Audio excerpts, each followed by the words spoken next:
I don't fully understand short sales yet. It all depends on the bank and what the bank agrees to. Okay. Yep. Yeah. A short sale is slightly less work for a bank than a foreclosure. So Right. Just let somebody else do it and don't Yeah, go to. Yeah, don't try to handle the short sale. It's Well, I like, was just gonna do this is it and now then on YouTube, so get some this proof is of not funds legal letter, advice. and then I was gonna wholesale it too. Just kind of see what happens there. you All right, can't, guys. you I think can't we're a little wholesale. too soon for all that. I thought you were there. Sorry. That's okay. All right.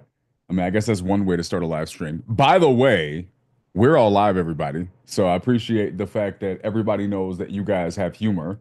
Yeah, Jack, good luck with that deal, bro. That sounds like a tough one. That's the one that you told me to figure out what's gonna happen. We talked about it last week. Um, yeah, this is not the same one in Winter Park, though, right? Because that's Ocala. Yeah, You said. that was an agent. This is Ocala. This is different. Direct to seller foreclosure. Gotcha. I like it. Okay. Congrats on having so many options, bro. Thanks. What happened with the Winter Park deal? Where you at with it? That one, the agent's kind of being a pain. So I mean, we're trying to negotiate, but she doesn't really want to sell it. So I mean, The agent doesn't want to sell it, or the seller doesn't want to sell it? yes, the agent's just being difficult. She's not presenting anything to the seller. She's speaking on behalf of the seller without actually having something in place saying that she's allowed to negotiate on behalf of the seller. She's not giving me mortgage. I don't know if agents are allowed to or not, but she's not giving me mortgage details because we were thinking of, if this was a sub two. I don't know. It's weird. I'm having a tough time following the deal just because the communication's tough to break. Interesting. The way you made it sound when we were looking at the deal last week, it sounded like that was pretty much like set up, like you guys were already ready to go. Yeah, that's the way it was perceived as well. And then apparently the deal structure changed to a sub two, and then it changed to the seller putting it in a land trust and seller financing it on his terms. So it's been so tough to follow because the agent doesn't know what's going on. She doesn't understand it at all, which now I don't understand it at all. So I mean, the only way it would work is if I use the Morby method and give them a 75% down payment. At that point, I got to bring in private money, and I'd cash flow like $900 per month. So I mean, it's not really. I don't know. There's actually another one. Wait, here's my question to you is, who is advising this person? What do you mean? The agent? The seller. For the seller. No, the seller, because you're telling me the agent doesn't have any clue how any of this stuff works, right? Mhm. Agent doesn't have any idea, right? Yeah. So the seller just decided to randomly put this thing into a land trust and negotiate terms of the sale of the land trust itself. That's a pretty advanced set of strategies. Who's advising him to do this, or her? I don't know, but I'm definitely not going to get that information from this agent. Why? She's not telling me anything. She was barely willing to tell me what their interest rate was on the mortgage, and because that's when I thought it was a sub two deal. So I tried to get the terms. I tried to get the PITI so I could run my numbers, but she doesn't want to give that. I asked how much they owe on the mortgage. She didn't give me that. I mean, it's just been difficult. My question is, how are you asking, bro? That would be my first question. I mean, as the situation comes up, I don't know. I guess in my head it makes sense how I'm asking, just because I'm like, oh well, how much do they still owe? If you want to do it this way, I'm gonna have to pay off the mortgage. Okay, I can't pay off the mortgage. How much is the mortgage payment? Like, I gotta know how to run my numbers. I gotta know what I'm doing. Okay. Run me through it, right? Give me an example. Ask the question to me in a similar fashion that then you ask it to the seller. Guys, we're gonna get started with the challenge here in a minute. We had an issue with the live stream, so we started the live stream late. We're going to get started with everything here shortly. What I'm doing is we just sent a new email out to everybody with the correct live stream link, and we'll get started. I'm going to give them maybe 5 minutes or so to see the email, hop in. In the meantime, I figured we could talk about this deal, and then we'll get the party started. That being said, Jack, yeah. So walk me through it, bro. Like, give me an example of how you would have asked this question to her. All right, so a good example would be when she said, "This is actually where the loan is going to stay in place," and I was like, "Oh, so it's going to be a subject to transaction," and she was like, "Yeah." So I went, "Okay, well, how much does the seller have to pay per month? What's their PITI?" Okay, and then what's the response to that? She goes, "Why would I ever tell you that?" And then your response was, So I can properly run my numbers and figure out if this is actually a deal worth pursuing. yeah. There's, in my opinion, obviously I haven't heard any other conversations, but one of two things is happening here. Either one, the agent is just not very good at their job, slash they're new and they're not comfortable going about this process the way it needs to be carried out. Or two, and it could be both, but two, you're just not doing a good job of confidently conveying what you need and why you need it. Because what you're asking for is personal information about the deals of someone's mortgage. I could understand how somebody who doesn't know you could perceive that as very personal information. However, what's the other side of this coin? You're asking appropriate information for you to be able to transact on the deal in the fashion you're attempting to transact. Both are true. So then the question becomes, what's the problem? Who's creating the problem here? The agent, by not understanding how to effectively accomplish, go through this transaction, or or you, because you're not doing a good job conveying to them that this is something that is not only important to have, but it's necessary to have. There's nothing wrong with sharing this information. My guess, bro, is it's probably both, but I would lean to the majority of it lands in the way you're asking.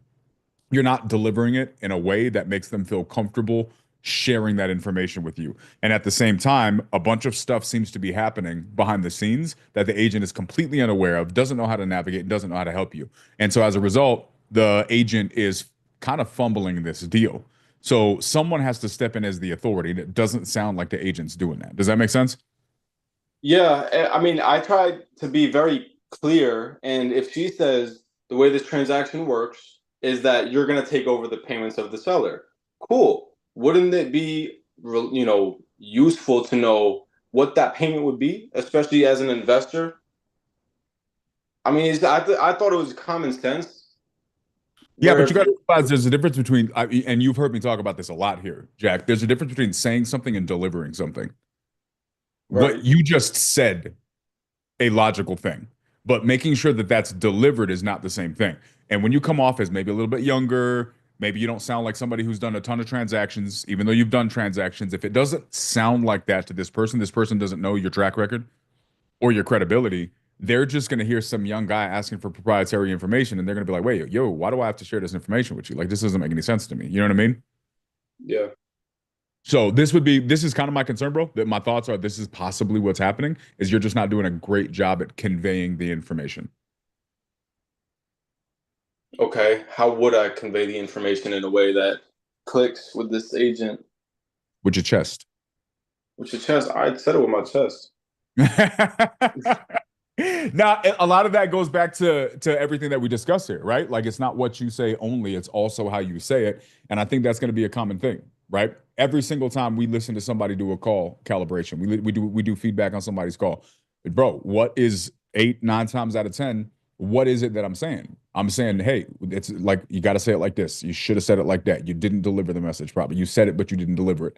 And I think these things are continued themes that we just got to work on. So what I think is this: couple options are maybe not, maybe either later today or at a different point, we can listen to that call. Do you have those recorded by chance? No, I was in the car, and I brought on a third person too. So no. That's fantastic. Super, super, super good choices. Then the next option, man, is wait, you brought a third person in to do what? It's somebody who does these these Morby method deals all the time, and the agent was asking for some pretty like technical questions regarding the deal structure that I knew I wouldn't be able to convey it in a way that made sense. So I brought on this dude because he would help me with it, and we were going to partner on it. So I figured somebody who's done it more times can say it in a better way that makes more sense. But then when I brought him on, that's when the whole deal structure changed again. So it didn't really work.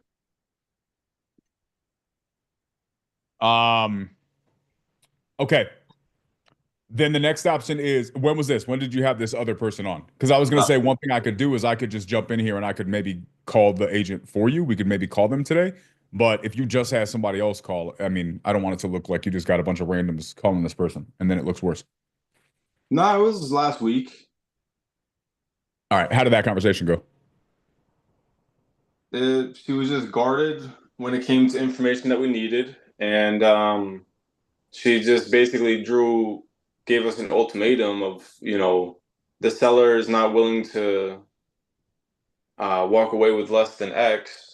So that basically penciled out to, a 50%, what am I trying to say? Like a 75% Morby method down. Pause right now. Listen to the way you're communicating this deal to me. My guess is this is how you talk to every agent and every seller that you talk to. Nah, I promise you it's not. This one's just mad confusing, I swear. Okay. Like, this one is the most confusing agent deal that I've dealt with. What I can tell you right now is if any hint of the way you're communicating this deal to me is being sent to the seller, this is your problem, bro. Well, I think part of it comes from just not knowing what the hell's actually going on. Like, I've never had this situation where the reason the seller is selling like this is because they wanted to provide a more affordable option for somebody who can't qualify with a bank, which is why they're putting it in a land trust and setting up these terms at this percent interest rate, this down payment, and the deed won't be transferred until, it's all paid off.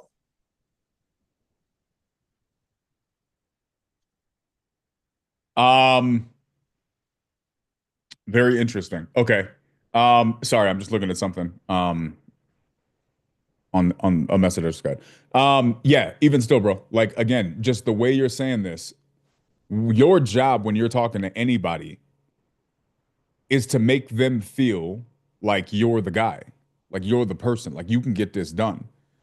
It doesn't matter how confusing a deal is. Part of the required things on your side to make the deal successful is being able to take the world's most complicated deal and make it understandable, make it feel simple, make it feel not daunting. If you take a complicated deal and make it feel complicated, is that going to increase or decrease their likelihood to be on board with the deal? Decrease. Okay. So saying it's a confusing deal isn't a justification to make it sound confusing. Your Right. job as a communicator is to take the world's most confusing deal and still make it sound simple. Okay. Right? Even if I don't understand it. If you don't understand it, why are you doing the deal? Well, I thought I understood it. Okay. Do you understand this? This is what I mean, right? Like Peggy, you're an agent, right? Now, Jack is telling me that he doesn't sound like this on the phone with the agent. I don't believe him. I think this is exactly how he sounds on the phone with an agent with maybe a 15 to 20% increase in confidence. But I'm going to say it's probably in this same range. Honest opinion, Peggy, as an agent, if Jackie C is calling you up talking about, yo, I got this Morby method, you know what I mean? Let me open up my trunk. I got you. How confident are you feeling about this transaction? Like, ooh, this is a guy I should trust, and give him all kinds of proprietary information about my seller's mortgage and financial situation. Not at all. But also too, like, agents are extra guarded on that stuff. Because their job, or at least they feel their job, is to protect their client. So, but now if somebody comes to me and they sound really confident and like they know what they're talking about and they have a way of solving this problem that my client has that I can't solve, I'm going to be more open to listening to them. So agree. All right, I'm gonna record my calls for you. You'll Bro, see. I literally created a whole I beta. haven't added a phone number, man. I don't know how to add a phone number to that. You don't know, right? Here we go. This is what I'm talking about, bro. How long have you had that CRM? You literally, like, you got into the CRM for $1, bro. You have no excuse but to not be in here recording these conversations. Maybe. Maybe we'll think about it. So, what's the mathematical likelihood of you recording your calls this week? It's Tuesday. It's Tuesday. That means I got this. I got that. Nah, I'm gonna record them for you. I don't know what you just said. I'm gonna record them for you. I got you. I'll see. You'll see. Trust. I have zero expectation for this recording, sir. Okay, But that bro. being said, Jack, all jokes aside, man, I think this is a delivery issue. Guys, I it bet does it not is. matter. Oh, I agree. I just like in my head, I don't know where that disconnect could be. I felt very confident until all these curveballs started coming in. Once I We got just confused, the communication fell off. The delivery fell off. Yeah, I, I'm literally telling you where the confusion is. It's in the way you're communicating. I just don't think you sound like a trustworthy person that's capable of delivering on this multiple six-figure transaction. You're not showing up like that. You sound like a young guy who's lost, who's trying to hustle and trying to get something done. But a real estate agent ain't working with somebody who's trying to hustle. They're trying to find a viable buyer for their client's property. okay. No? No, Yes? I mean I agree. If you look, if you see it, then it's obvious. Like it's obvious to everybody else. So I mean, in my mind, when I positioned myself, like this was literally not even a wholesale deal. This was for me, and still it gets conveyed that way. So I mean, it's I'm not going to deny it, but I really need to see it pointed out in the conversation. So I just need to bring you more calls because there's no other way that I'm going to be able to see this clearly. Um, okay. Make sense? It does. I would like to call the agent, but I just feel like final question. Walk me through how the last conversation went with whoever it is that you brought on that's done a bunch of these types of deals. It was choppy. I mean, they didn't really push as much when it came to getting certain information. They were kind of hitting the same walls that I was hitting. So when it came to what was it like? What the seller's willing to take, agent didn't want to say that. They gave us a rough idea, but I mean, this whole thing has been choppy. Um, yeah, dude. Are you seeing the theme? Yeah, no, for this one, it's like right there. Do you want to call the agent? I mean, we can. Maybe we'll call her this week. Maybe we'll call her today. Let's just see where we're at with it. Had you not has a third party already call, I would feel more comfortable. But now you just got a bunch of people stepping in. It's like you're calling your parents to come and help you close the deal, and I don't know that that's going to go over well. I think there's a way we could do this. I wouldn't call with you on the phone. I would probably just call separately. But we can Okay. figure. Okay. Make sense? Okay. All good. Give me one more second, guys. We're getting started. Apparently, the emails we sent out, none of them are going out. So that's fantastic. This is um I got an email. when did you get the one that just went out like a couple minutes ago? It was right before you said they just sent the emails out. Yeah. Really? Okay. Because our system's saying that none of them went out. Okay, let's Oh. see. Let's see what happened. So maybe some of them are and some of them aren't. It's technology. It seems like all kinds of little glitches have been happening today. But it's all right. It's how you know you're doing something worth doing because random little things try to stop you. But we got more working for us than we do working against us.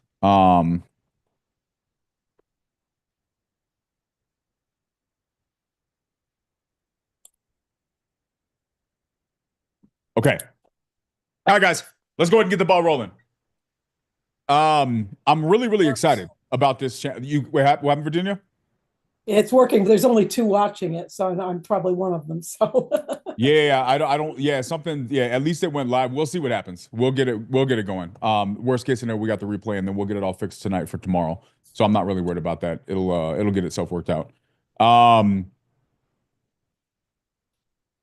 really excited about this, guys, because I have seen a lot and talked to a lot of people in this industry in my time being a part of it.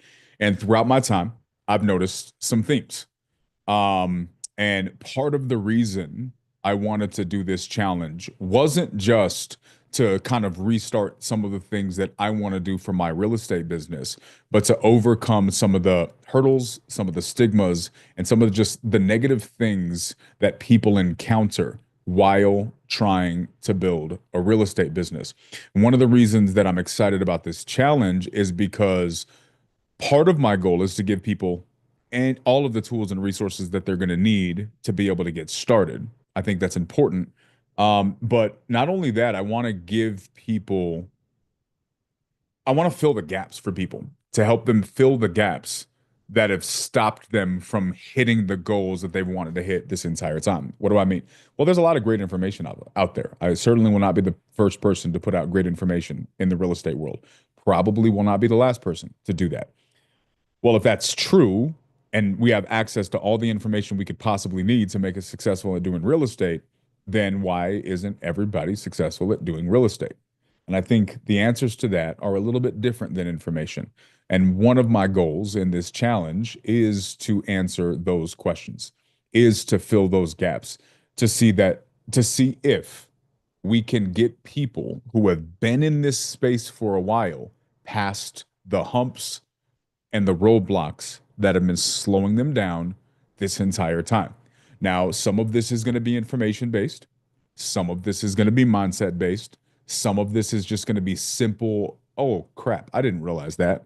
And it's just going to be that one little tiny piece that gets them over the finish line. But whatever it is for all of us, respectively, I'm really excited to kind of go through this journey with everybody, set some goals, and really see what happens. Now, for those of you guys who are going to be watching that are not a part of one of the communities, it's been really exciting because we actually started this within my community a little while back. And we've already seen some really exciting success. We have some people who are brand new to the community. They're a couple weeks in. They set goals for themselves, and they have, within a couple of weeks, almost hit their goals for the rest of the year, right? People who, and we have somebody else who's in the community who last month alone closed over $300,000 in deals, right? This is possible. And part of the reason why I wanted to build this for everybody that is in the space at all and make a lot of this available for people for free is because I really just want to help. I want to see if I can take a little piece of the success that we're starting to see in my communities and take them and spread those out to everybody else. So it's Christmas time. It's time to do dope stuff. I'm really excited about it. So to get everything started, I want to ask everybody a question. In the chat, guys, can you do me a favor? Let me know, how long have you guys been in real estate? I want to see.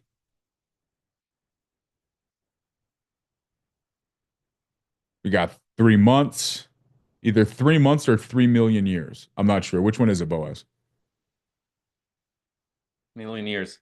3 million years. Got it. That's what that was my second guess. All right. We got 3 months. We got 5 years, 5 years, 2 years, 2 years, 2 years, year and a half, bunch of different time frames. Okay. Let me ask you guys another question, and you guys can be anonymous if you want to. Okay, Desiree, thank you for coming back. The question was, how long have you been in real estate? Earl, 3.5. How long have you guys been in real estate?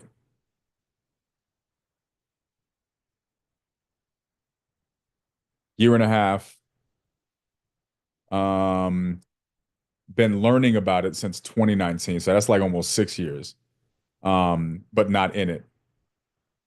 Let me recap what Desiree just said. She's been learning about it for over 5 years, but she hasn't been in it. I think that's a very interesting distinction.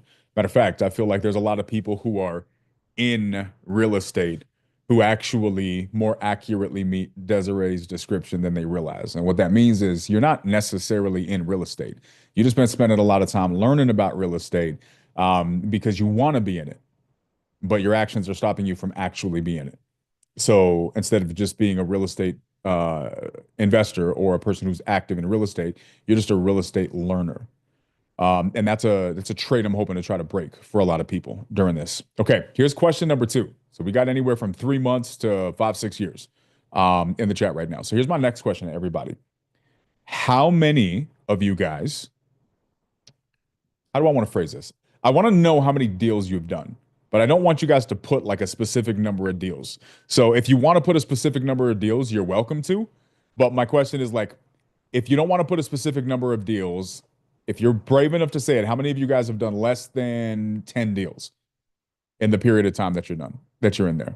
Less than 10 deals, maybe less than 5 deals. If you want to put the specific number of deals, that's up to you guys. All right. So we got people on YouTube. What's going on, guys? Welcome. We're just getting started. We have some technical difficulties. I'm glad you guys are here. Feel free to participate, guys. Feel free to jump in. I'm asking people how long they've been in real estate.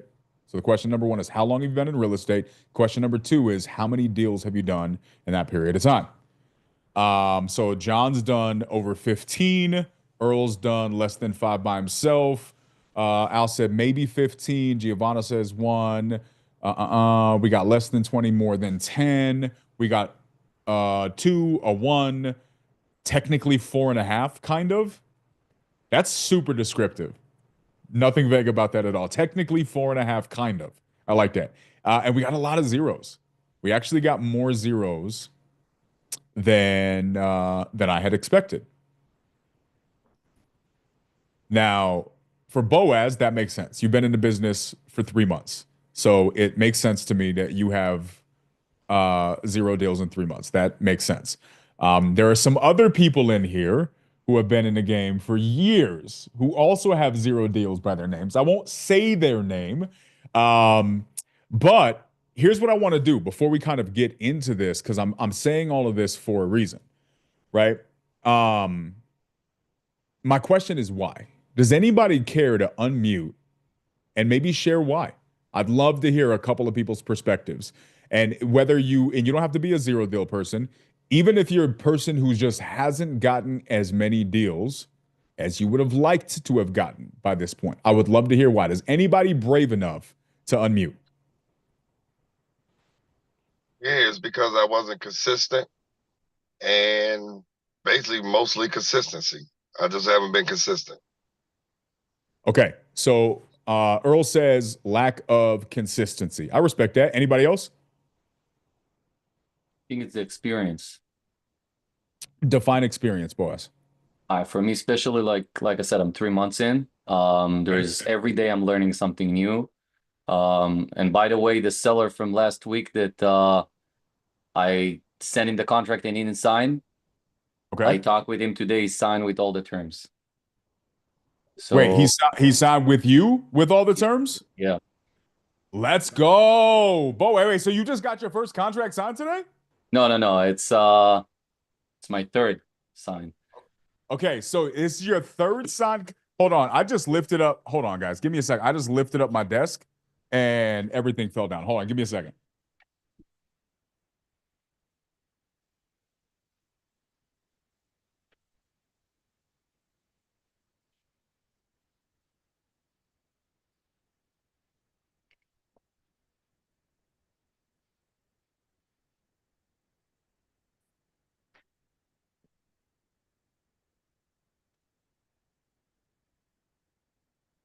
All right, I think I fixed it. We had like a little okay, there we go. We're back. We're working. I lifted up the desk and everything slanted. Okay, wait. So you had 3 signed. Are any of the 3 that you have signed actively in escrow or live?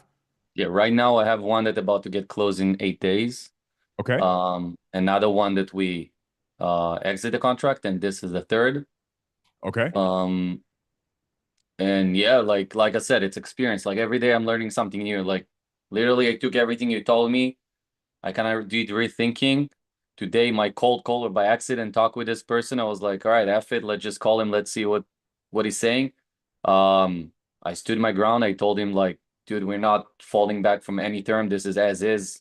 Wait, so this is one of the ones where you fumbled, you sent a contract the way you did, you were playing by this guy's terms. I was like, hey, bro, so my draw the line in the sand technique, bro, you got to fill us in. What happened with that? Yeah, so like the pep talk you gave me helped. Okay. I literally took everything that you told me, like in terms of stand your ground, you know what you're worth, don't like fumble around with this guy. He's playing with you, you're not controlling the situation. And I flipped it to 180 degrees. Like I came up to him like, dude, I don't need you. We have many deals. If you want to move with us, that's amazing. If not, that's fine. But if you want, I'm keeping it as is. The contract and everything staying as I said before. Nothing changes. And yeah, I agreed.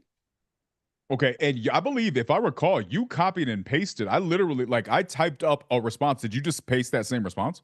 Copy and paste. Exactly. I love it, dude. And apparently he responded. And he was about to like he was telling you to change the whole terms of your contract at that point.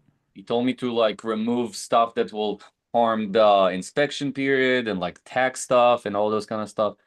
And I was like, I'm not changing terms like this. I love that, dude. I want to hear the rest of the details on that. I love that. For those of you guys who don't know, Boaz had a deal last week. For the people who are like in my community, obviously we talk a lot about sales and communication, about how you can make sure you're communicating the most effective way possible to get deals done. And Boaz he deployed a habit.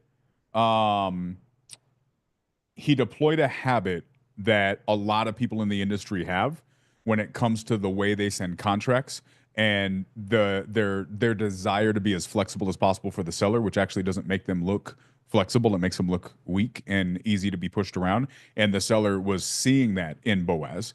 And as we tend to do in here, I had a very stern conversation with Brad. You can't do that, man. Long story short, Boaz changed his tune. He apparently copied and pasted a message that I had sent him. And not only did the conversation go from the seller basically ready to walk away because he was like, you're going to change this, you're going to change this, you're going to change that. It sounds like you got it. When did you get that locked up? 10, 15 minutes ago. Let's go. I love that, man. Bro, Boaz. As a final question to this point, so we can move on to what we're getting into today. Is it fair to say that when I talk about some of the things I talk about, when I joke around about say it with your chest, about walking in confidence and authority and just believing in yourself and knowing the position that you're supposed to hold, the status that you're supposed to hold in the conversation, it's tough, it's daunting, and it's hard to do, right? Was super difficult. But I felt outside of my comfort zone. Okay, but is doing it the thing that got you this deal? Absolutely. Like you were like, you know, I was talking with this guy and I'm hearing you behind me kind of like, dude, you got this. Like this, literally that, like, you know. I love that, man. 3 months That's in. why I said, like, you're learning every day. Like every day you're learning something new. And you know, it worked for me once. I'm gonna do it like again for sure. I love this dude. Guys, this is ultimately what it's all about. Boaz is 3 months in. He's got 3 deals. 2 of them are looking like they're about to close. One of them he fell out of contract with. These aren't horrible numbers. These are actually fantastic numbers for a person that's 3 months in. But then you have people that are in here, guys, who've been in here for a year, 2 years, 3 years, 4 years. And some of them have never even gotten their first deal. This is why I'm doing this challenge, right? Some of you guys may know I put this in the video. One of the other reasons, actually the initial reason why I wanted to do this challenge. Me, myself, I ran into a lot of health issues over the last couple of years. Those health issues increased extremely severely in the last year, in a very bad place, to the point to where I could barely stand up and make it down the stairs, or across the living room. Things got scary for a while for me. Fortunately for me, I had some amazing people in my corner who helped me and were able to support me through this difficult stage. And I'm excited that I feel better now than I felt this entire year, no question. And I'm excited that that's just going to continue to get better. I'm really grateful to my communities, right? The people in my community who've been there and have been really, really supportive and understanding at my inability to perform at 100% throughout this time. And I've done my best. But why do I bring this up? Because guys, in anything that you do, life's going to happen, right? Sometimes it's going to be the industry. Sometimes it's going to be interest rates. Sometimes it's going to be your habits. Sometimes it's just going to be life, right?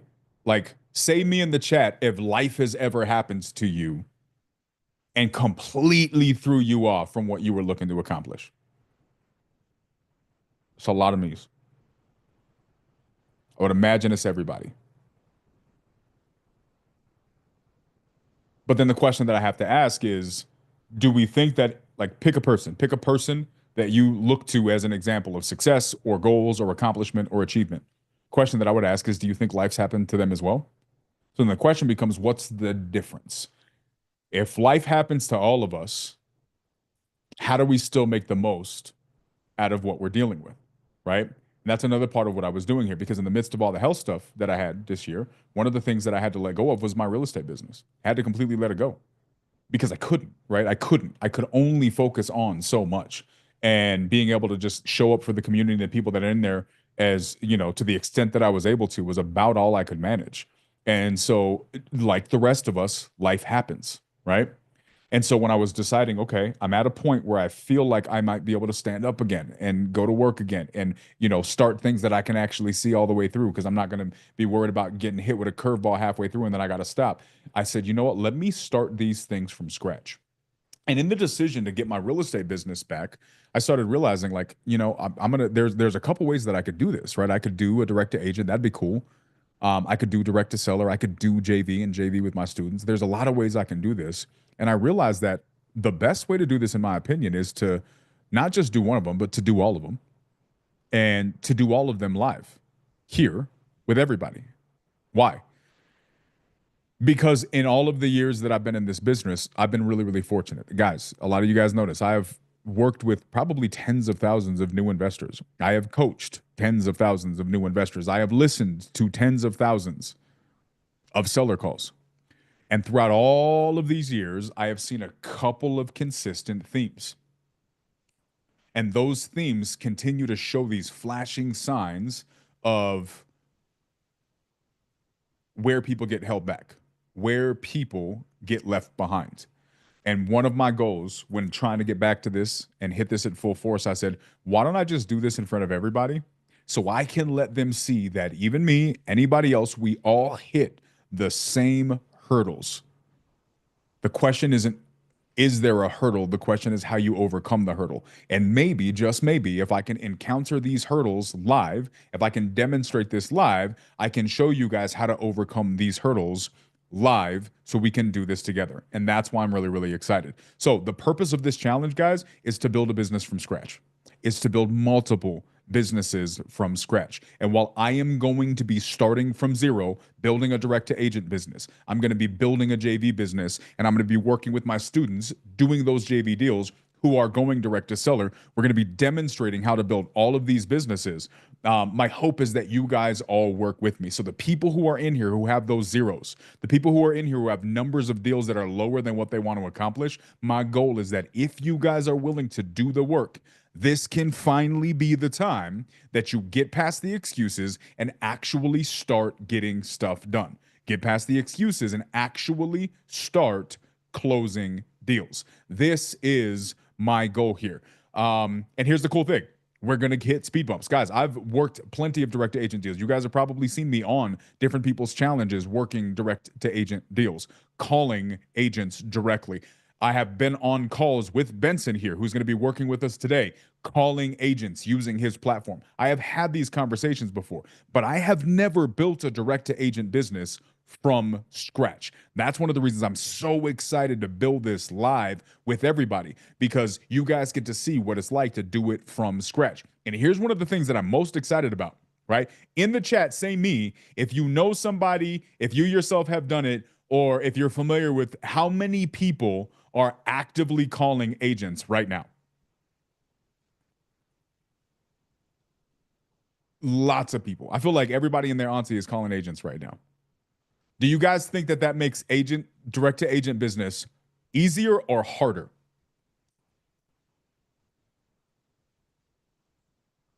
Peggy says harder. Case says harder. Boss says harder. We got easier when you're equipped. We got a both. We got it easier. We got a harder. Well, this is one of the things we're going to answer here. Randy, what's going on, man? This is one of the things we're going to answer here. We're going to answer what's the best way to do this as well, because I want to demonstrate this.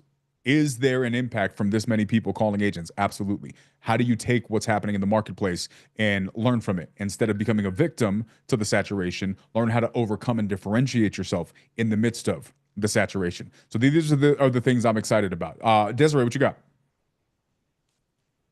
I just wanted to say that I look forward to what you're going to teach us about that, because I do, as much as there's people that say, oh, I'll never do direct to agent, I'll never call an agent, blah, blah, blah. There's money to be made with agents, okay? Because when somebody wants to sell their house, who do they go to? 97% of the time, an agent. Yep. So, like, you're going to teach us, if you can set yourself apart from the people that are calling them and bombarding them with LOIs and all these things and not actually bringing value. If you can teach us how to do that, there's going to be so much money to be made. Agreed. And here's the thing. It's funny that you say stand out. Desiree, in the short period of time that you've been in my community, have you gotten the theme that I try to put across here, that one of the most important parts is you got to stand out, you got to make a difference, you got to look different? You have to, especially in this real estate world where now that it's becoming so quote unquote easier for people to just pick up a phone and dial and say they're an investor, you have to, like, what are you going to say in those first 10 seconds that's going to differentiate you from everybody else? What are you going to say to that agent? Oh, hey, I see you have this house on sale for blah, blah, blah. What can you tell me about it? No, they don't want to hear that bull crap. They want to hear, what can you do for them? How are you going to pay them? How are you different from everybody else? So I look forward to you teaching us how to do that. Yeah, I'm excited too. And that's really what's funny, because Thomas in YouTube said the exact same thing. He's like, I'm overwhelmed. You have to stand out. Guys, you have to stand out. There are thousands of people calling these agents. There are thousands of people calling these sellers. What makes you different? If you're reading the same script and you're saying the same thing that everybody else is saying, what makes you different? That's one of the things that we're going to talk about. So that being said, I'm really excited about this for all of these reasons. Here's what's going to happen over the rest of this challenge, right? The challenge is going for the next couple of weeks, and I'm really, really excited to kind of give people the resources. So let's talk about this real briefly, and then we'll let Benson kind of get going into showing us what he has for the time that he has today. I know he has a tight schedule. We got started late today. We'll let him show what he has. He's going to be coming back tomorrow. We'll pick up where we left off, but I'm going to summarize this in the next couple of minutes. We'll let Benson do his thing, and then we'll kind of get the ball rolling here. So number one, I want to go over fully and thoroughly how to build a direct-to-agent business. Fully and thoroughly. I want to make sure we cover all of the things that are necessary. Now, is that going to include some sort of script? Yes, we're going to build that live. We're going to talk about that. We're going to talk about all of the different things. You're going to have underwriting checklists. We're going to go over all of the things that you're going to get with this. One of the things that we're going to focus on today, however, is how to make sure you have the tools that are necessary to succeed. One of those tools is understanding, what market do I need to pick? Some of you guys, oh, I already got a market. Well, are there some things that you should know about selecting your market that maybe you haven't considered? Are there factors that you have to take into consideration when you're selecting this? If you're doing this, what are some of the resources that you need? So we're going to go over those things starting today. We're going to go towards the end of this, I'll go through the checklist for the rest of this week and where we're going to go from there. That being said, we did get started a little bit late. I'm going to transfer this over to Benson, and we're going to talk about one of the tools that I think is one of the most powerful tools in real estate when it comes to finding deals online, especially if you're working with agents. If you guys have been around this space for any period of time, no doubt you have heard this person speak. No doubt you are familiar with this software. I'm really, really excited that he was able and willing to take the time to spend time with us this week to walk through how you guys can be as equipped as possible to succeed in what we're doing. So that being said, I'm going to shut up.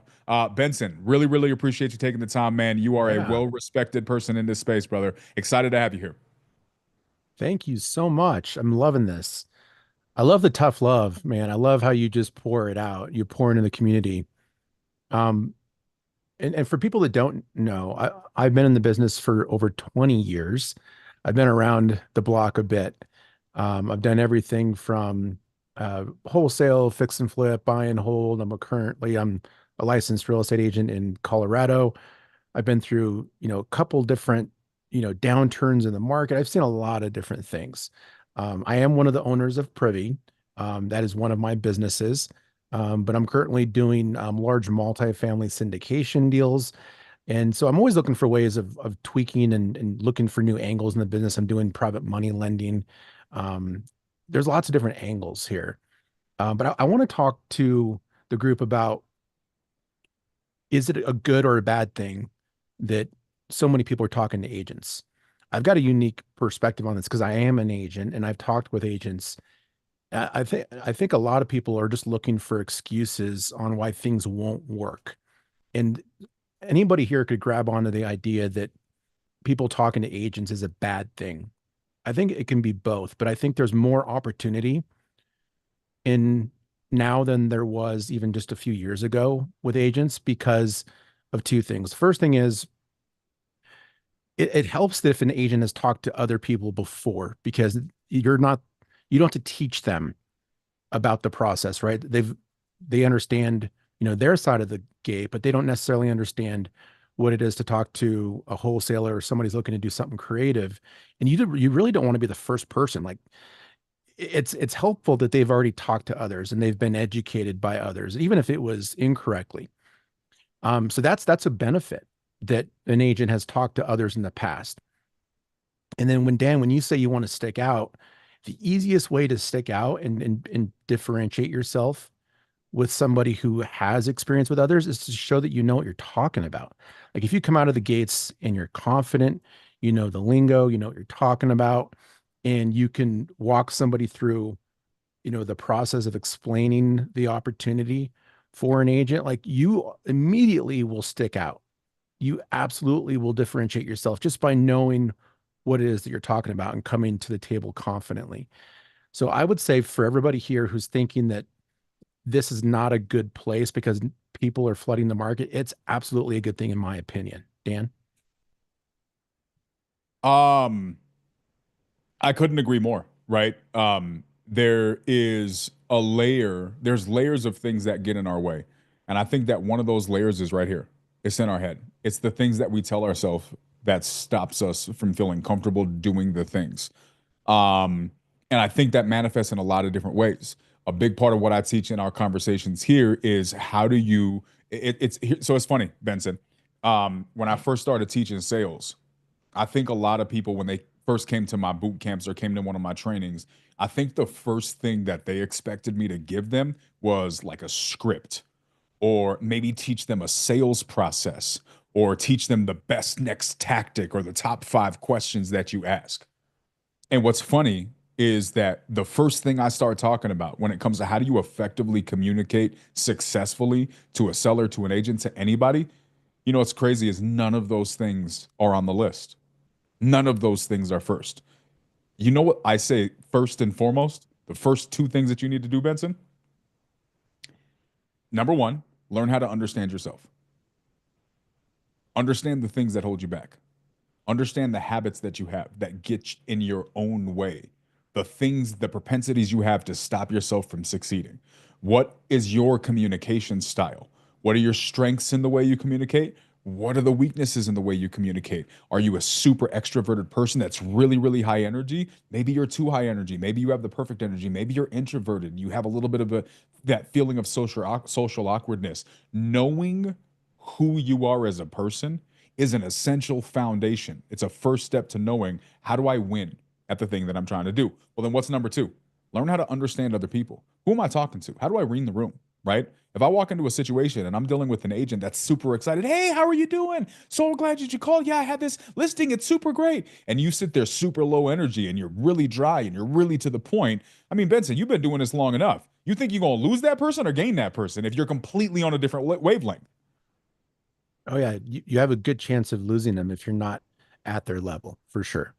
That's it. So knowing yourself and your weaknesses first, and then learning how to effectively convey that to who you're talking to, I think these are the essential foundations, because once you start there, you sound more believable.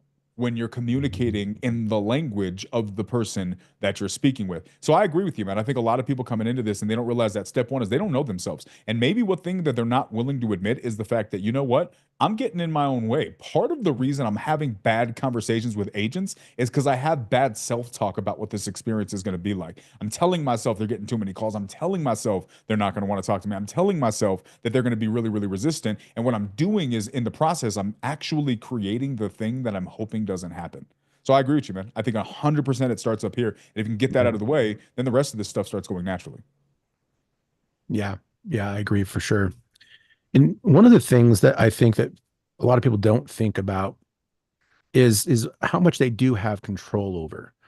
There's a lot of stuff that we can't control. You can't control how many leads you have necessarily, or who answers or picks up the phone, or how someone reacts to you when they're on the phone. And that can go a lot of different ways. But some of the things you do have control over is one of the things that we're going to cover today is where you look for leads. And a lot of people just look for leads and look for deals based off of convenience, what's comfortable, and really it's like what's around them. So they look for leads where they live, right? Thinking, okay, well, if I can go see and touch and look at a property, I'm gonna have a better chance of getting that deal to move through. When the reality is that the market that you're in has more of an influence on whether you succeed or whether you fail than you think it does. If you're in a market where there's low investor activity and people aren't doing deals, then you don't have a lot of the ingredients that you need to assemble a deal. One of the major strategies that I think a lot of people in this group are probably using is wholesale, right? It should be part of everyone's toolkit.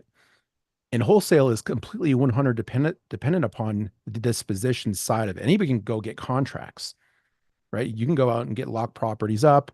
You can get contracts. That's why it's not a good measurement of success is the number of contracts. It's the next thing is, can you dispose of that deal? Or is there demand for that deal on the back end? And that's why investor activity is so important. So if you live in a low investor activity market, you should seriously consider either tweaking your strategy or looking for another market that has more demand for deals. And so you can do that in a data-driven way. And that's why we're going to talk about Privy in a moment here. But conceptually and philosophically, if you are in a bad market where people aren't doing deals, it's going to make it more difficult for you to get deals done. Okay. So let me show you what this looks like in a data-driven way.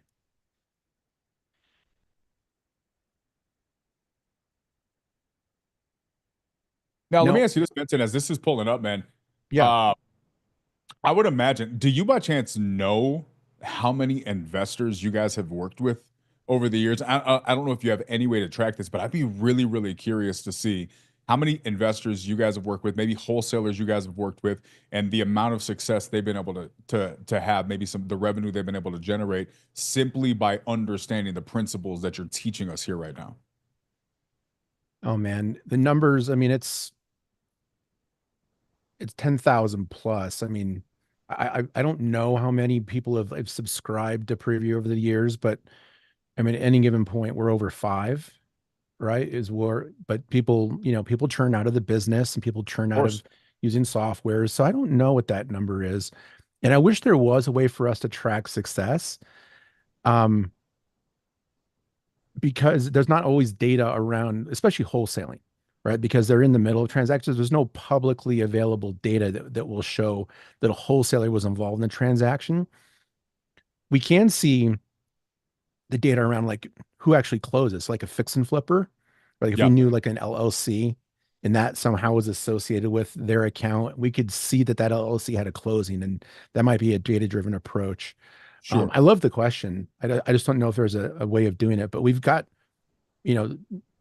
testimonials, right? Hundreds and thousands of testimonies of people that have had success and closed deals. But it's a great question. And I just wish there was because a I better look at this, data-driven right? way. If you think about it, the amount of people that are in this industry, like you say, let's say you've had tens of thousands of people you have on any given time, you got 5,000 active subscribers. I mean, let's just break this down. If out of 5,000 active subscribers, let's say 20% of them are active in the business, right? So that's 1,000 people. Okay, let's just say out of that, like, only 10% are actively doing deals. Okay, that's 100 people. These are very small numbers, right? We're getting into extremely small numbers. That's about, what is that? 1%, 10% of the amount of people that are on here at any given month. If the average deal is $10,000, which I think the industry average is a little bit higher than that, but if we reduce it down, say there's 100 people doing $10,000, well, guys, do the math. How much money is that every single month? Now, obviously, this isn't like, there's no way for us to tangibly know this for sure. Benson just says it's very difficult to track those numbers. But I think anybody who's been in this business long enough is able to look at this and realize that, even if it's just a small percentage, even if only out of the 5,000 people in here, even if only 50 of them are doing deals and they're making $10,000 a deal, guys, do the math. Like, run that math. That's how much money is being made every single month simply because people are in the right place, following the right resources, learning the right information, and deploying the things that they're learning. This is the power of understanding what it is that you're doing. I think a lot of us start in this business, like Desiree said, they got in this business to try to be successful, but they stopped at learning. And they became professional learners, not professional investors. And one of the things that's necessary to pass that step and actually become successful is when you start taking action, but you have to take the right action. And I think this is where this starts. Yeah. Yeah. I definitely believe that the Pareto principle, it rings true to what we're talking about here, but it's more than just like, it's not even the 80-20 world. It's like 90-10. Yep. Right. Like 10% of the people are taking action and getting stuff done and doing 90% of the deals, right? That's probably more realistic here. But again, talking about what we have control over, we have control over our own actions, right? We have control over the small things and holding ourselves accountable and all that stuff. So, let's not let the world, the big bad world, control whether or not we have success. And again, this is what we're going to talk about here, is one more thing that you can take control over is where you go and do deals. And for those of you that aren't familiar with Privy, I just want to give you like just a kind of a quick rundown of what we do. So we're a data-driven technology platform for real estate investors, real estate agents, all different exit strategies, wholesale, fix and flip, buy and hold, creative deal structure, agents working with clients. We've got title companies that use our system, hard money lenders, but really it's a data play, right? And one of the things that we've really stepped up the quality of the data in is where we go and we negotiate direct to MLS data contracts. And this is something you won't find out in the competitive space of ours, because it's taken years. And right now we've got about 115, 120 direct to MLS data markets, which is significant because it gives you this similar data set and access that like an agent would have. It's not the same as what they have, but the quality is, right? And so it updates. And so in market selection, this can be important for you because wherever you see blue on this map is where we've already negotiated those direct to MLS data contracts. And when I'm picking a market, I look at a few different things. I look at, number one, is there high investor activity? Number two, is there the best available data, meaning there's blue on it when we've got a direct data feed? And number three, boots on the ground. Can I be my own boots on the ground, or can I find boots on the ground? Those are like my three main like checkpoints. And so pay attention to where the blue is. Okay. Now, if you don't have Privy, I'll give you guys a chance of getting it down the line. But here again, we're talking like philosophy here right now. Now, when it comes to investment activity, this is something that we do track. So right over here, there's a button that says fix and flip. When we're talking about, if we ever measure our deals based off of a percentage of ARV or after repair value, that concept is driven by fix and flip activity. That's where ARV comes from.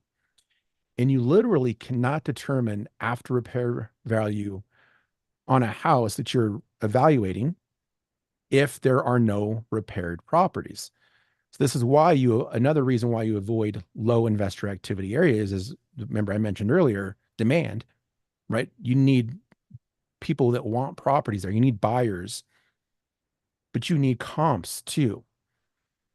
And there's this dichotomy, Dan, in the real estate world. And again, people looking for reasons why things won't work is that they don't want to go to an area that has a lot of activity because they think that there's too much competition.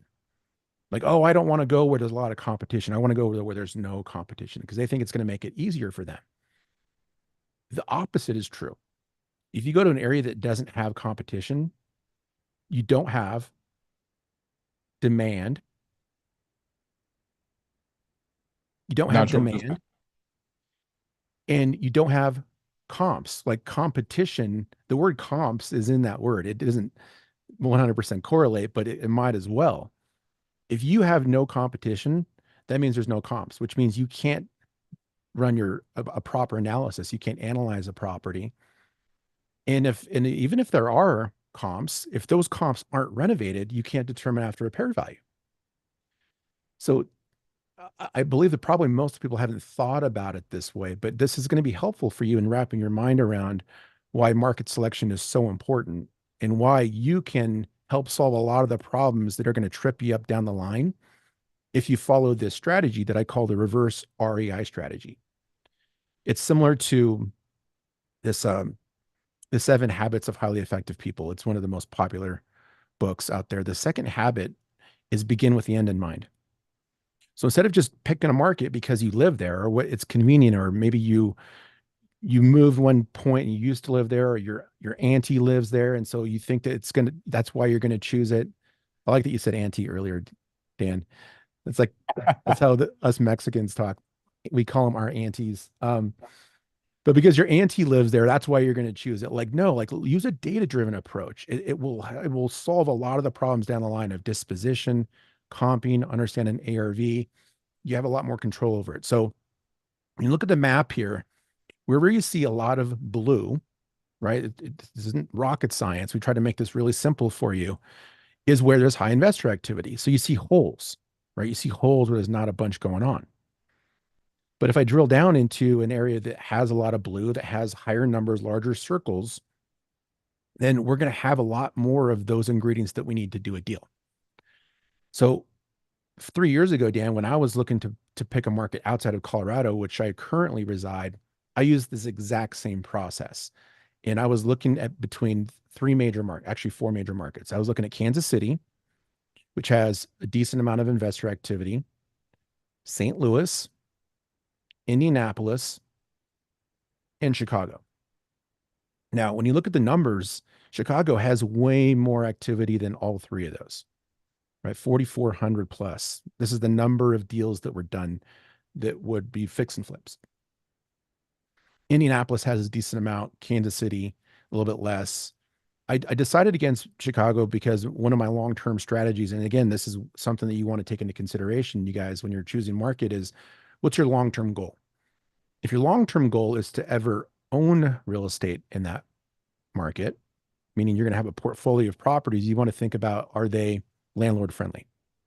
And that almost always aligns with, are they a red or a blue state? Illinois is extremely blue, and they are not very landlord friendly. And so I was like, okay, I love that investor activity, but I can't in good faith go and do a bunch of deals there if I eventually want to own real estate there. So I decided against Chicago. Then I was looking at, okay, Indianapolis, St. Louis, and Kansas City. Now, the easy one would be St. Louis, but I dug a little bit deeper there. I actually went into each market and did some market research, and I did decide on St. Louis, which ended up being here. And I had a lot of success doing virtual wholesaling there, just finding on-market deals, just with the process I'm going to show you guys. And then there was good cash flow there too. So that's the market I chose. But let's look at a market. Let's look at St. Louis, for example. Now I've recently sold all of my single family assets in St. Louis because I'm transitioning to multifamily, but this same process would apply. So drill down into St. Louis and see how there's these pockets of investor activity.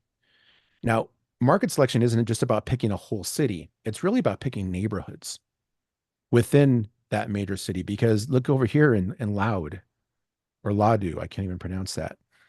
There's not much going on here, right? So even within the St. Louis market, all the neighborhoods aren't created equal. Because if our goal is to make sure that we have demand and we have comps, then we're looking in very kind of tight areas, because we got to think about, okay, if I'm able to find, say, a motivated seller for an off-market lead, or if an agent I'm talking to has a property, if my goal is to make sure I have comps for that house, then we're looking within a half a mile of where my center point is, what I'm targeting. So that's why you want to make sure you're looking at these areas. Now, the other cool thing about this data set is it updates live. So every time a property closes, within an hour, we'll have that data point on the map. And so when I first chose the St. Louis market, this was the hottest area. And there's still some data here that says, but this area up here didn't exist back then. I remember trying to do deals up in these areas because I could get them for good prices, but nobody wanted them. Now that's shifted. Now there's a lot more demand in North Side than there is over here on South Side of St. Louis. Let's drill down here. And look at this. So, okay, cool. We got even a better area. As you get closer on the map, these clusters break up, and eventually you get to see each individual transaction.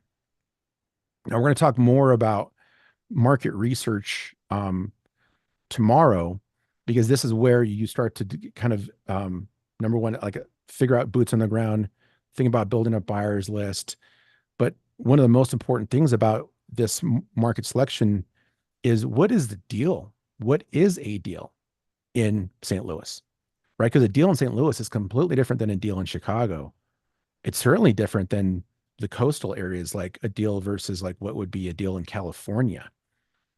And what is a deal in like New York City, right? Like mostly what varies is the percentage of after repair value. And this is going to have a huge influence, you guys, on your offer strategy. If you don't know what a deal is in your particular market and you use a universal strategy, like the 70% MAO formula, we've all heard it, right? 70% times the ARV minus cost minus our assignment fee is our maximum allowable offer. If you do that in, say, this market here, you may not be low enough to win any deals where the margins make sense.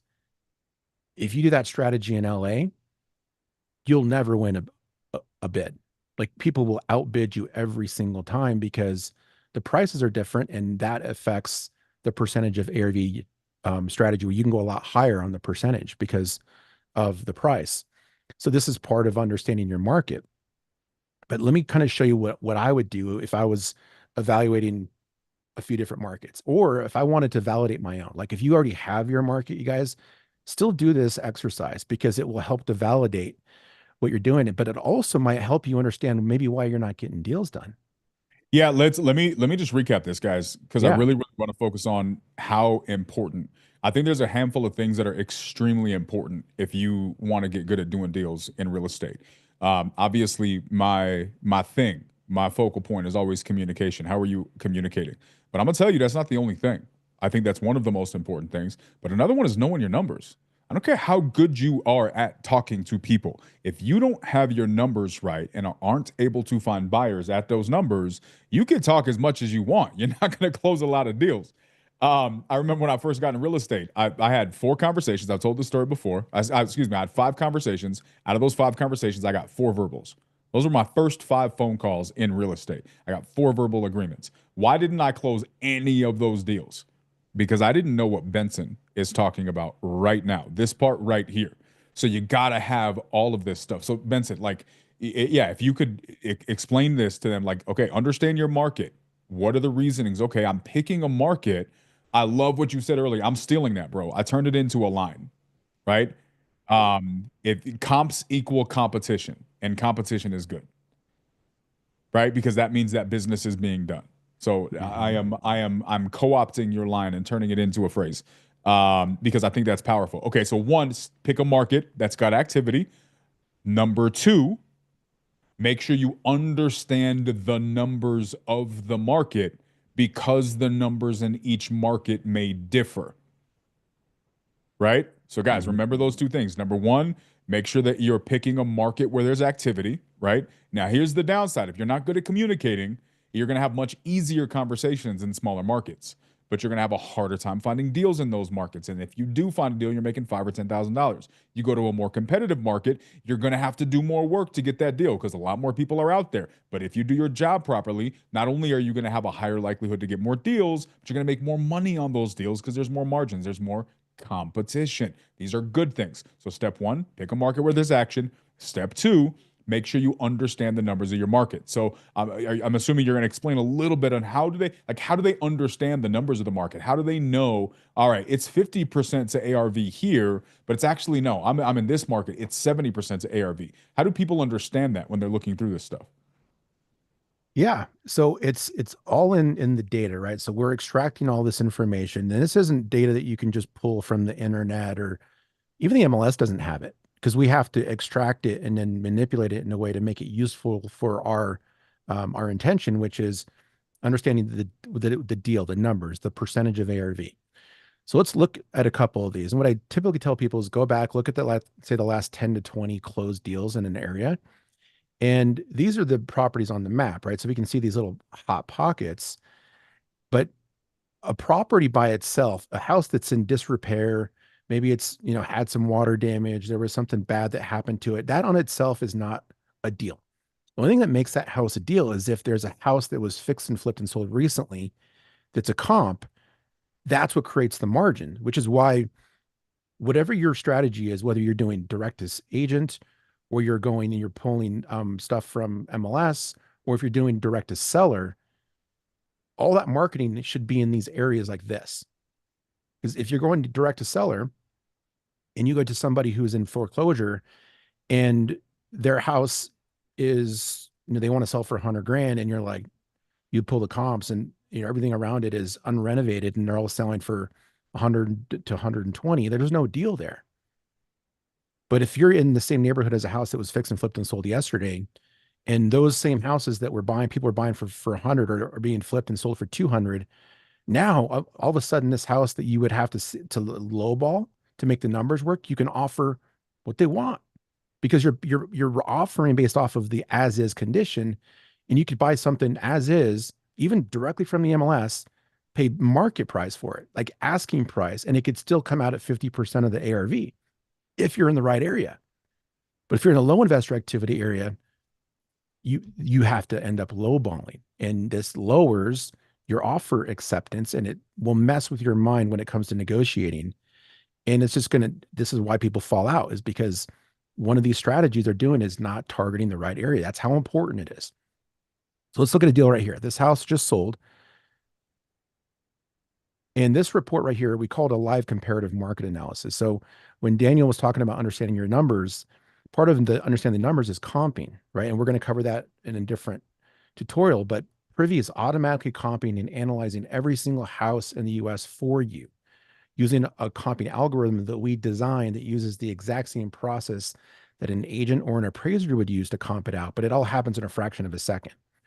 So even with 20 years of experience and access to the MLS, if I was going to go and comp a property out properly, it might take me an hour or two just to do one house. And that's with everything in my benefit. But we do that for you automatically. We also have rental data.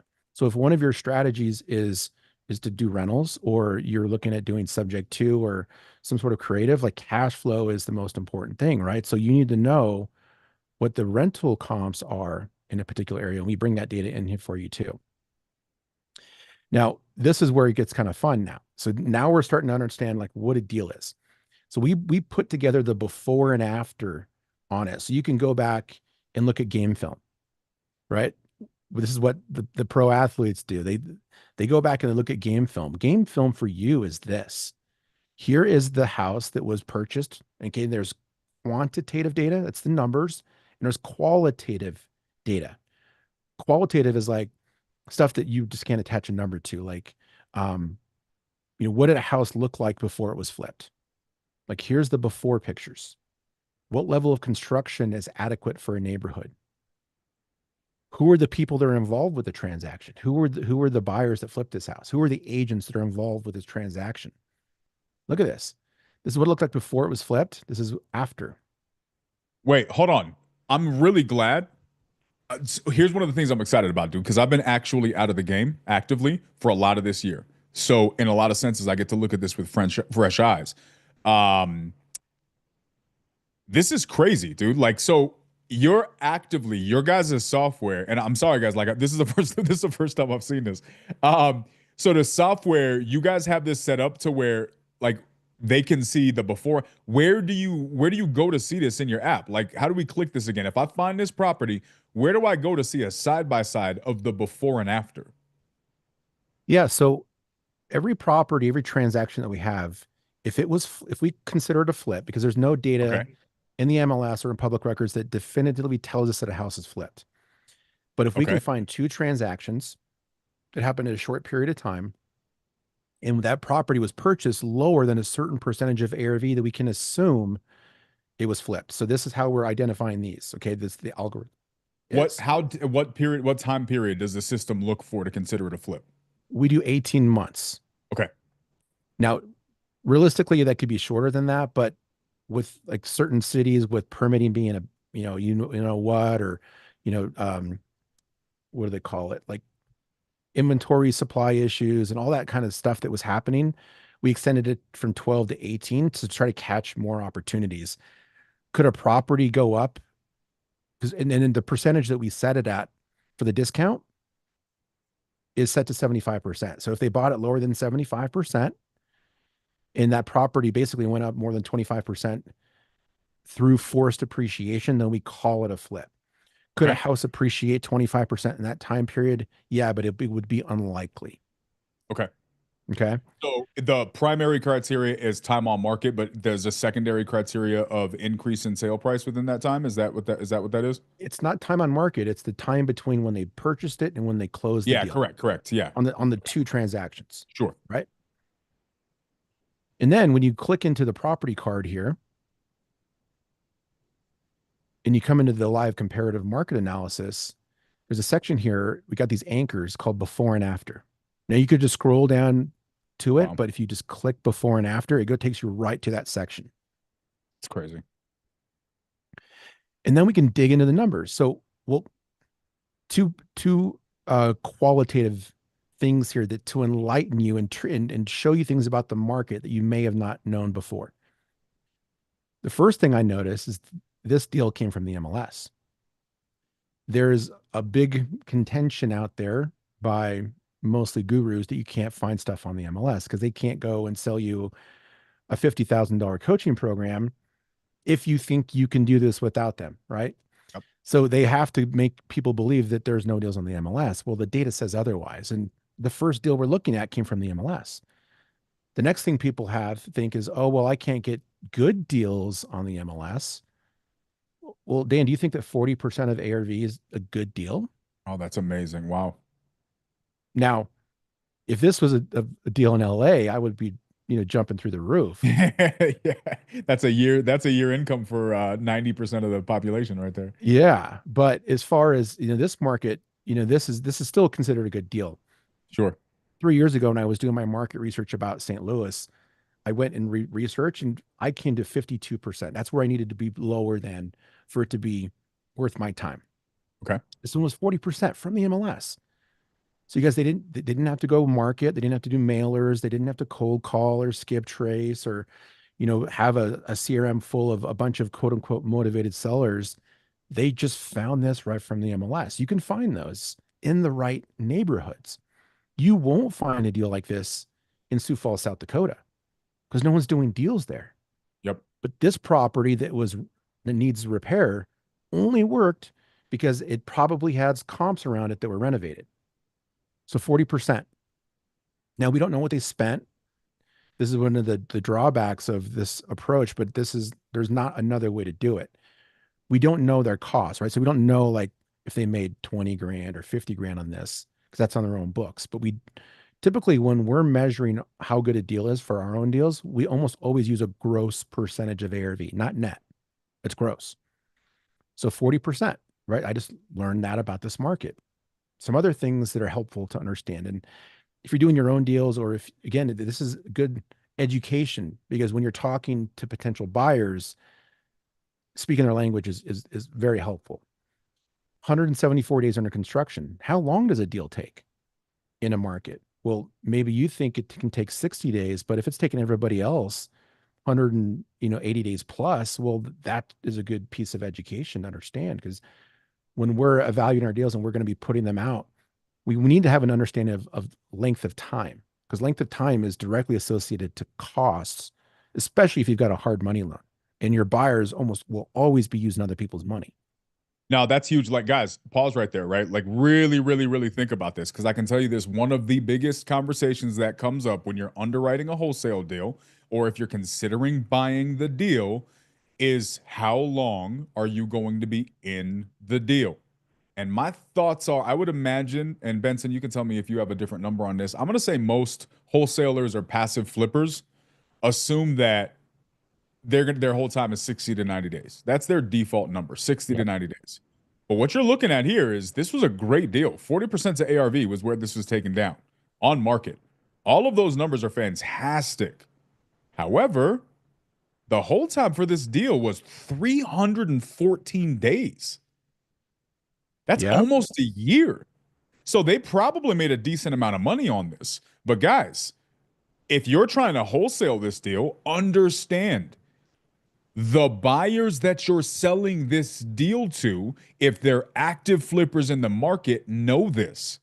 And so when you're trying to wholesale a deal and you think your number's amazing, but you're not getting traction, it might be because you don't understand the market. One of the amazing things about virtual wholesaling is that you can do it from anywhere and you can pick a different city. I've done deals in cities I've never heard of before, and I've never done a deal after that just because the nature of virtual wholesaling. But guess what? There's the people you're selling to live there. They live and breathe this market, and they know things like my whole time is going to be a year on this thing, bro. And that's going to be a factor in their decision making. If you are not educated on that, you're going to struggle finding the right number for the deal. But when you can find it and you can see this in your face, that equips you when you're presenting this to a buyer. 100%. And then looking for ways to set yourself apart from the other, wholesalers that are calling these guys, is understanding that. Like, if you can talk shop with them and you can, talk about, hey, here's the hot areas that I'm seeing. Here's the, the timelines on hold time, and you're speaking their language, like, you immediately start to like sound different.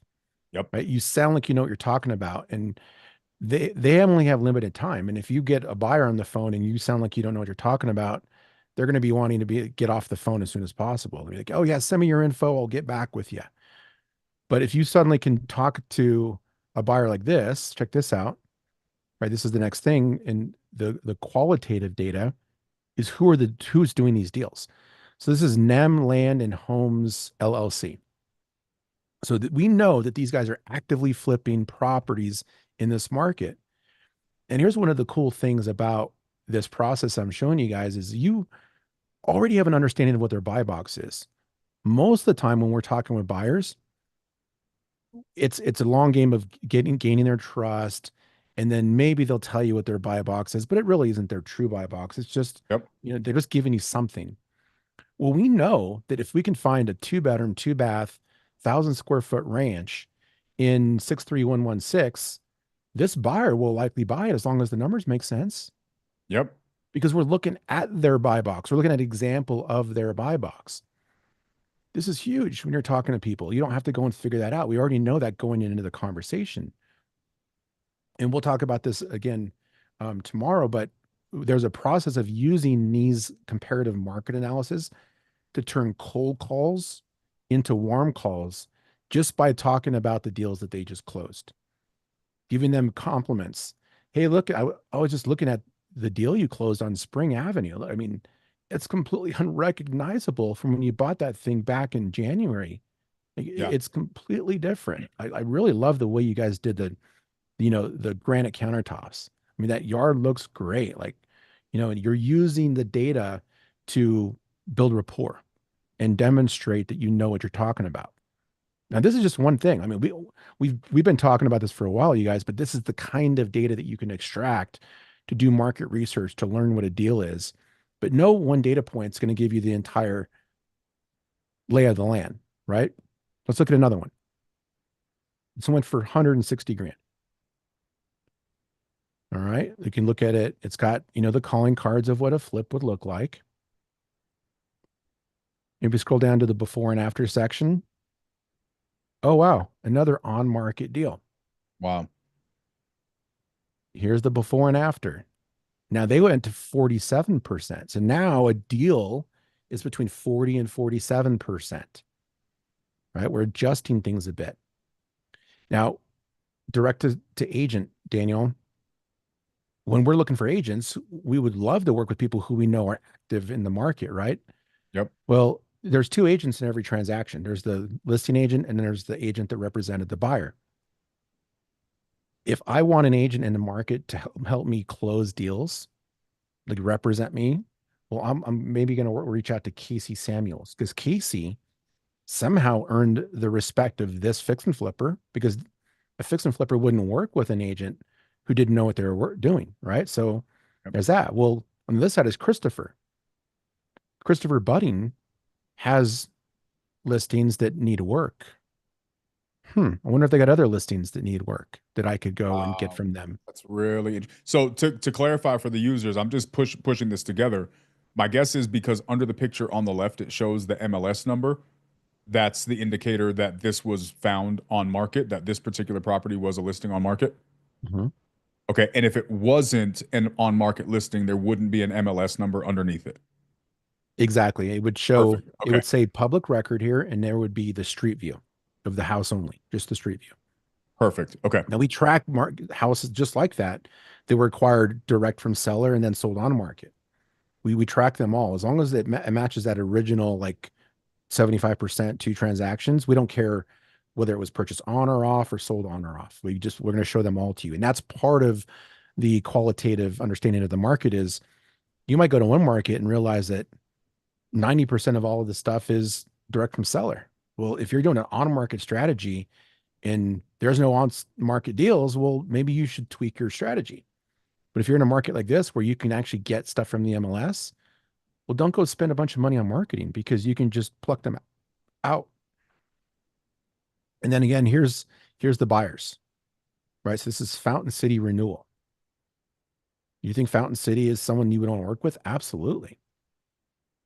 So I would start putting these buyers in my database, and starting to reach out. And you can do this on scale, you guys. So you could do them on a 1-by-1 basis, or you can download this.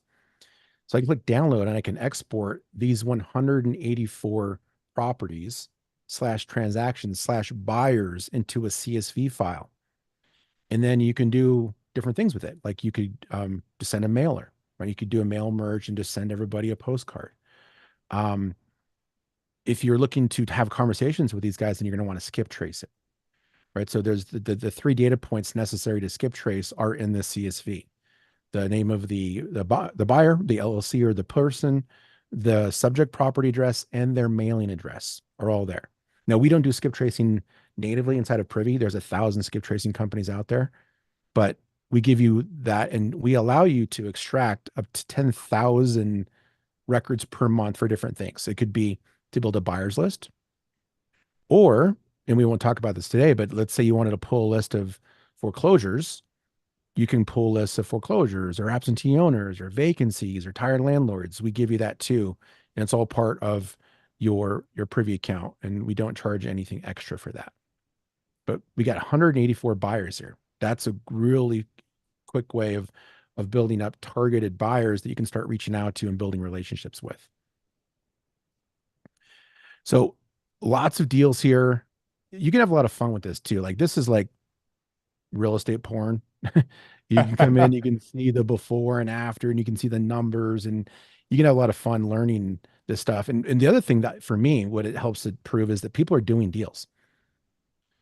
Sometimes when you're operating in the silo and you can only see what's right in front of you, and you're just dialing and no one's picking up. You're dialing and they're hanging up on you, and you're dialing and you're like, God, is anybody even having success? Well, yeah, there was 184 people in this little niche that had Yep. success. And that doesn't even count any of the wholesalers that were involved in those transactions. Here's another on-market deal. Now, here's a cool data point. Look at this. We thought we needed to be between 40 and 47% for a deal to make sense to a buyer. Yeah. Now we got a buyer who will go up to 66%. All I got to do is find a property that's lower than 66% for a buyer who would be interested in this kind of deal. Now it looks like this actually had a little bit of work done to it. Let's see the kitchen here. Maybe that's why they were able to go so high. I mean, that says a lot because that's a pretty decent rehab. They got new floors. I mean, that's a pretty thorough rehab for them to spy at 66% to ARV. Yeah, so this one, again, this might be an anomaly, but they flipped this house. They put money in other places. They didn't have to spend a bunch of money on the kitchen. That's a place where they save some cash. But again, this is the things you can learn. So, don't want to beat a dead horse here, but this is the kind of education you can get. There's all this great like education that Dan was going to give you guys. And, he's going to have some resources for you that you can tap into, but do not discount the local market education. You can't go to any book or a podcast or a YouTube video and learn what a deal is in St. Louis. And it changes in real time. What a deal was, even for me in this market several months ago, is different. So this local market education will really help with your confidence. Knowing what a deal is in your market and you feel confident, okay, I just need to get it right in this area. And when you're talking to agents, or you're talking with buyers, or you're talking with sellers, and you're confident in your numbers and you know what a deal is and you know how to comp it out and get an accurate ARV, it makes all the negotiations and those conversations go way more smooth than if you went in there blind, right? This is another piece that will really be helpful. So market selection, very important. If anybody is interested, if you're not already a Privy user and you want to get access to this, we put together a special offer for your group, Daniel. Oh, awesome. That's awesome. I appreciate that. And it is lining up with kind of our end of year goals as well. So that is definitely a benefit. But let me put that in there. Does anyone have any questions? Did you see any questions in the chat while I was talking? Yeah, I did see a couple guys. If you want to throw your question in the chat, or you guys know how we get down in here. If you want to unmute, if you're on YouTube and you want to throw your in there, guys, get your questions answered here. Full transparency, guys, and I'm not just saying this. Last time I saw Benson do a full breakdown, it's been over a year now. And at the time I had a big team, so I never even logged into Privy. The team managed that. Looking at this stuff now, I'm seeing a lot of real neat gems here that I'm excited to kind of go over with you guys. Guys, what questions do you have? Who has questions? I think Desiree, you had a question that you put in the chat. Yeah, and by the way, you guys, when you're looking at this thing, we're bringing the price down for the whole year to less than $500 for the year. It was 3 times that in the past. And then the monthly, if you don't want to go for the annual, we're bringing it down to 75. It was twice that in the past too. So we're really bringing this down for you guys. That's huge, dude. So that's $500 for the whole year? Or for the month? For the year. Oh crap. And you keep that. You keep that next year too. Same thing. Holy crap. Okay. I thought it was $500 for the month, which, to be honest with you, I mean, you look at some of the other softwares out here that don't do this much. I mean, that's still not the worst price. $500 for the year is actually kind of crazy. So you got time for that, guys. There's no rush. We're going to keep that open for you guys for a little while. And I'll be back tomorrow to talk about some other strategies here, but I really just wanted you to really think seriously about your market. Are you just being lazy and looking where you live, or is there a real good reason, a real data-driven reason for why you're looking in that area?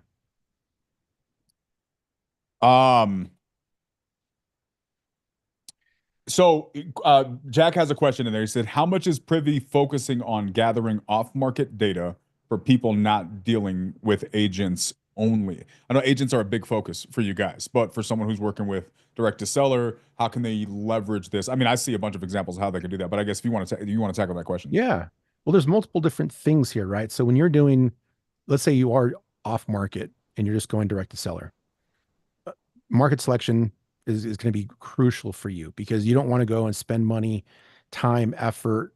Maybe you're doing pay per click or you're hiring callers, you're doing the calling yourself, targeting an area where there's no flips because you can't create deals there. The only thing that turns a unrenovated house into a deal is a flip. So that's going to help your strategy there. Number two is comping, right? So comping, running your analysis, making sure you have an algorithm that's comping for you so you don't have to go manually bouncing around a bunch of different sites. It's going to make it way more easy for you. Like I'm an agent and a lot of our users they have the MLS, but they still comp with Privy because it does the work for them. And then as far as list generation, we give you the ability to create lists of up to 10,000 opportunities a month. So like I said, foreclosures, absentee owners, vacancies, tired landlords are some of those things that you can do. So it really just depends. If you are doing things, if you're looking for probates or bankruptcies or divorces, those are data sets we don't currently have. So that those are like the only ones you do. But usually people who are pulling lists are doing multiple. And the other thing about lists too is if you are generating lists, let's say you have a probate attorney friend. I didn't show this in the software because it wasn't applicable at the time. You could upload lists from other sources and Privy will analyze those for you. So if you had 1,000 probates that somebody gave you, or you pulled a list from PropStream or something like that, you still have to analyze those. So you can upload into Privy. Privy will run comps, build a comparative market analysis for all of those properties in just a few seconds, generate a report for all of them, and then you can use that, and then you can export those, put them up in your CRV, your CRM, CRV, yeah, your CRM, and then those links, the link to the comparative market analysis are live. So if you don't get a hold of, say, a seller for a month, just click that link and it'll show you the most current comps of today, not what was comps 30 days ago. So great question. Yeah, fantastic. Luke, go ahead, bro. What's your question, man?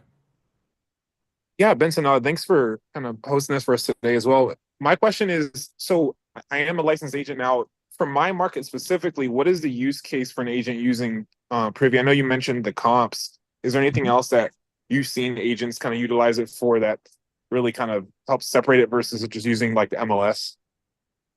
Yeah. So Luke, do you represent other buyers or you just have it for your own deals? I'm not representing any buyers now, but it's certainly a use case. Okay.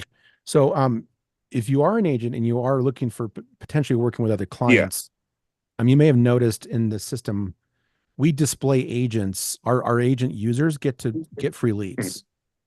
So we'll show you which market is yours, Luke? Just outside of Nashville. Well, I mean Tennessee, so Nashville, Clarksville area. Nashville. Okay, so that's Real Track. Yeah. So so you would show up when an investor is using Privy and they're in the Nashville area, you'll be one of the agents that we show. And we don't charge any extra for that. So that would be a potential benefit for you. Pulling that's lists. Pulled off of like the Zillow or Realtor, or where is it pulled from, like the image or the information? We get it directly from Real Track. Okay. Nice.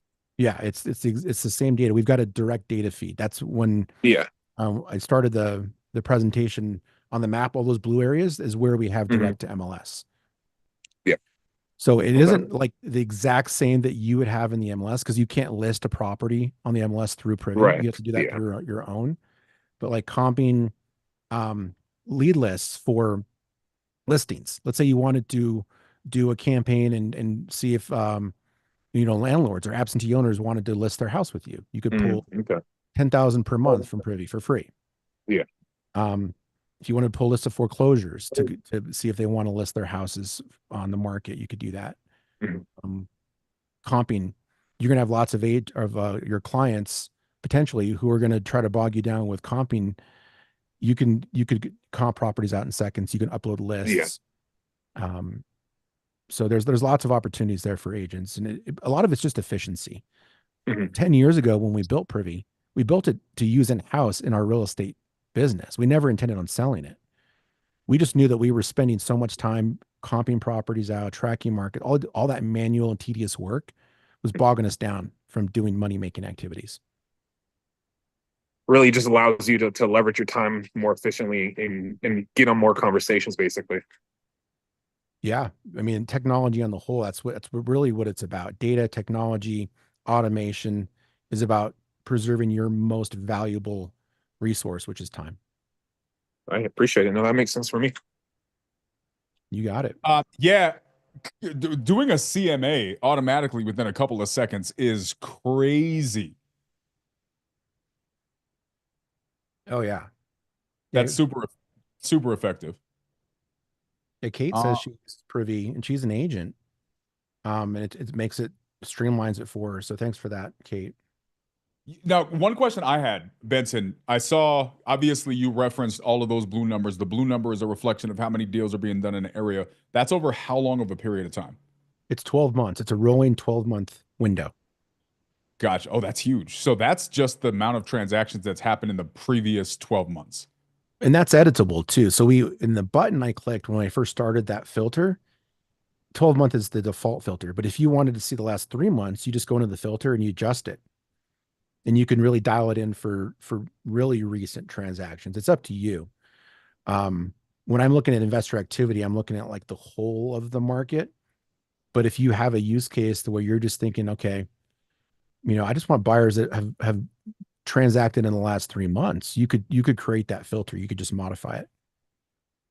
That's huge, man. So, in your opinion, doing this, and I know we're going to cover a lot through the rest of this week, somebody who's getting started, let me recap here. Somebody who's getting started, I know my philosophies when it comes to sales communication is everything. Here's one thing I've learned doing this for a long time, and I work with some of the most amazing people in this space, guys. And one thing I can tell you is everything you learn about real estate is only as good as how effective you are at communicating what you've learned. However, there is another aspect of this, and that's being able to find opportunities to talk to and to make sure you're educated when you find these opportunities. And so looking at Brenton, like honestly, man, guys, like I had not seen this in a long time. It's just really, really cool to see how much you guys have added into the software, how you guys continue to evolve and add good resources. Markets continue to get added. Anybody who's ever used the MLS knows that the MLS itself is imperfect, right? Software will always be imperfect. Look how long it took me to get the freaking live stream started today. Software will always software. But if you look at the resources that are available, like you can really do what you want and really position yourself to succeed. So in your opinion, Benson, when somebody's starting in this, you said that knowing your market, being able to make sure you understand your numbers in the market that you're doing once you've selected it, and make sure that you're able to kind of research what you're doing. Like, do you think if someone comes in here with the information, and I know you're a little bit biased because it's your software, but if someone comes in here with just if they have no other tools, but they come in here and they say, I don't have a lot of money. Privy's got a good deal for Christmas. They hooked the Closers Collective up. Okay, cool. I'm gonna just grab this for a month, right? I have a partner that I'm working with. Like, I don't have any money. They don't have any money. We're gonna split a freaking login. I don't know how they're gonna figure it out. They could buy this thing for 1 month because that's all they can afford, right? They buy it for 1 month. If they're willing to come in here and learn the stuff we're going to teach them about how to have these conversations and how to present themselves, do you think they have enough with Privy to be able to find a deal if they do the other things within that first 30 days so they can pay for their software going forward? Is that a realistic expectation? Oh, 100%. 100%. I mean, let me share my screen again for you. We're going to cover this more tomorrow, you guys, is the deal finding, right? Some people might get bored with like, oh, the analytics, like, okay, yeah, so what? Let's say you wanted a deal. Like the 3 houses that we looked at, you guys, all came from the MLS. One of the reasons why people don't like doing MLS deals is because it's hard to filter through all the noise to get to the stuff that makes sense, right? That needle in the haystack. But we got a button that does it for you. So check this out, Dan. Find similar active deals. So what this button does is it takes all of these closed deals and it uses those as a model for what a successful deal looks like. And it reverse engineers it and finds properties you can write offers on every single day. Now, let me adjust the filter because the default filter is set to 75%, similar to when we're looking for closed. But we found one at 67, which didn't need as much work. And we found two that were lower than 50. Let's put it at 55. So we'll put it at 55%, 54. But let's say also too, we talk to one of our buyers and our buyer tells us their buy box and say they want to be lower than 54%, but they also don't want to spend more than a certain price. So we can essentially build our buy box in the system and then let the automation go out and find properties for you. So if you guys got this today, you could be writing offers today. This house is a 3-bedroom, 1-bath. It's only $55,000. So these are active on-market listings that meet the criteria that we set in there of being 55%, 54% to ARV. Yep. Yep. And I remember earlier, you guys, I said the easiest way to find a deal is to find that unrenovated house that's down the street that was fixed and flipped and sold recently. Well, here's an unrenovated house that's for sale for 55 grand. It's down the street from a house that was fixed and flipped and sold recently. So this house at asking price is at 52% of the ARV. I didn't have to go and do all the things. This one, it went in and it found it for you because of the investor activity. This reverse REI strategy puts you in the right areas to where you can literally click a button and find houses like this that match your specific deal criteria or the criteria of your buyers. And you don't have to be out there pounding your head against the wall, comping and talking to everybody. You could literally write offers. Now, I love the direct to agent strategy, and that's going to take some time to build and get your stuff down. But why not be able to write offers too while you're figuring that out? This is really, really interesting, guys, because think about this. We're going to talk about this as I talk about the different models. For those of you guys who joined a little bit late in the Zoom or on the YouTube, I'm building 3 businesses the rest of this year. I'm building 3. One of them is a direct to agent. One of them is a direct to seller. One of them is going to be JV. We're building all of these things out, and I'm showing you guys how to do each one. Why? Because most of the challenges that exist focus on one thing. And so you kind of pick and choose. I just want to try to cover all of them. And it makes sense to focus on one thing. I'm just the weirdo that's going to be doing all the things. That being said, let's say we're talking about direct to agent. Well, what's one of the methodologies of doing direct to agent? If you guys have heard any of the greats talk about this, you know what they say. The first thing you have to do is find an agent. There's one of 2 ways to find an agent. You find an agent listing, you cold call the agent, or 2, you find an active listing. Here's the problem with most active listings. If you're doing all of these different methods that exist, and there's a number of great methods that exist out there, the problem is you're getting standard on market listings. Those standard on market listings are probably listed at market value, which means that in order for you to be able to negotiate a deal that's going to work out for a real estate transaction, especially a wholesale, you're probably going to have to go creative. Anybody who's negotiated those deals know that the great majority, 95+%, will not pencil. So now you create a different solution that you have to solve for, and you can solve for those. There are solutions for that. But guys, this is what's really exciting to me, and it's kind of a little bit, I think you kind of just made my life a little bit easier, Benson. I'm not going to lie, man, because I was in the process of building out what I'm going to do. I'm building out strategies on how people can access agents, but you literally just found the best of both worlds. Because if I'm cold calling an agent to build a relationship to see if they find pocket listings that aren't good for the market, well, you just showed me a bunch of pocket listings that are on the market. So I can actually buy these on-market listings as a cash deal right now, right? So that's really interesting. But on top of that, I've already narrowed down my market. Out of 10 agents, maybe 2 or 3 will actively take pocket listings, right? Because out of the 10 agents, only 4 or 5 are actively doing deals anyways. Right? And only about half of those are going to waste their time at best with crappy deals. So I've already found all of the agents who want to do the thing. Now all I got to do is build a relationship with them and say, hey, next time you get a deal like this, how about you just text it to me first before you throw it on market? I may have a buyer to save everybody the time.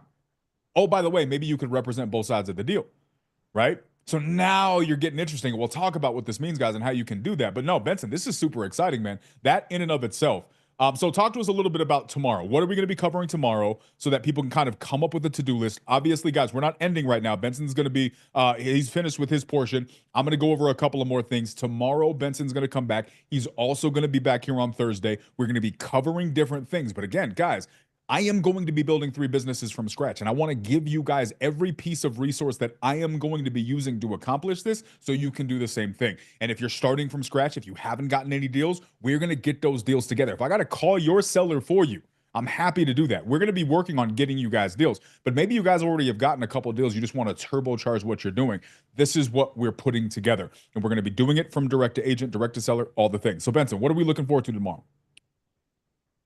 So tomorrow we're going to talk about finding deals, both on market and off market. I just kind of give you a little bit of a taste of it today, but I'm going to really show you how to dial in your filters so you can find these on market opportunities, and then also set it up for automation, right? Because most of us here, we're not doing this full time, right? So every minute you spend on your business needs to be very strategic and intentional. So I'm going to show you how you can set up an algorithm that will do what I did earlier on autopilot.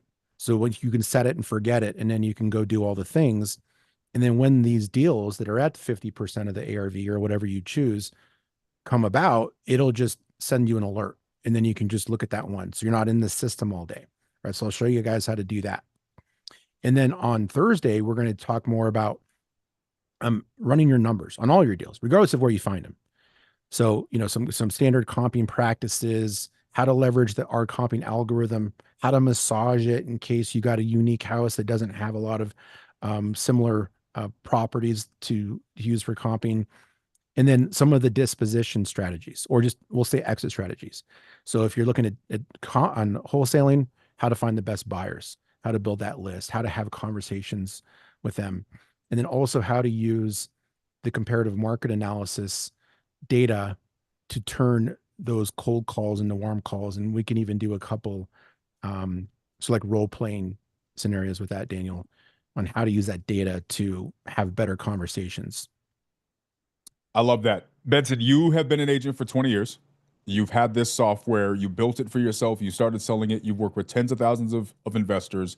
You have worked with the biggest names in real estate and helped them, their students, their communities be successful in real estate. In your most objective opinion possible, do you honestly think, regardless of all the other stuff I'm going to cover over the next 3 weeks, do you think that the information that the people are going to get this week is enough to position them to succeed in doing real estate transactions, but not just doing transactions, maybe even position themselves for building maybe even a successful real estate business? Oh, 100%. We've got users that have done millions of dollars in transactions just by doing exactly what I just showed you guys. Not spending a single dime on marketing or going to, even, being good on the phone, just like finding some deals on market where the margins make sense in the right areas. You could literally write 20 to 30 offers a day and only speak to one agent, your own, right? Like have a buyer's agent who's just submitting offers for you. Now, if that's, the lowest level, the highest level is all the stuff that we talked about, all the different things that you can do to work into the strategies that you're currently doing. Expediting, efficiencies, saving time, making conversations better local market knowledge, confidence, all of those things. So 100%. Love that. But the thing that's going to cause people to lose is the same thing that causes everyone to lose. And it's what we talked about earlier, Daniel, getting out of your own way, the mindset, believing that you actually deserve it and you have what it takes to hold yourself accountable and do the things that you're supposed to do. Those are things that are always going to cause people to fail. But that's what we're here for. And that's why I think that this challenge is so powerful, is that you're taking time to show people how you're going to build your business out of being out of the game for a while. And it's just a great service. Like you guys, you're in the right place. What I would encourage you to do though is don't teeter out after these 3 days, right? Where it's easy to like be here at a certain place at a certain time. You're going to have another 3 weeks to where it's not going to be as rigorous or structured, where you're going to have to be the one that's going to hold yourself accountable.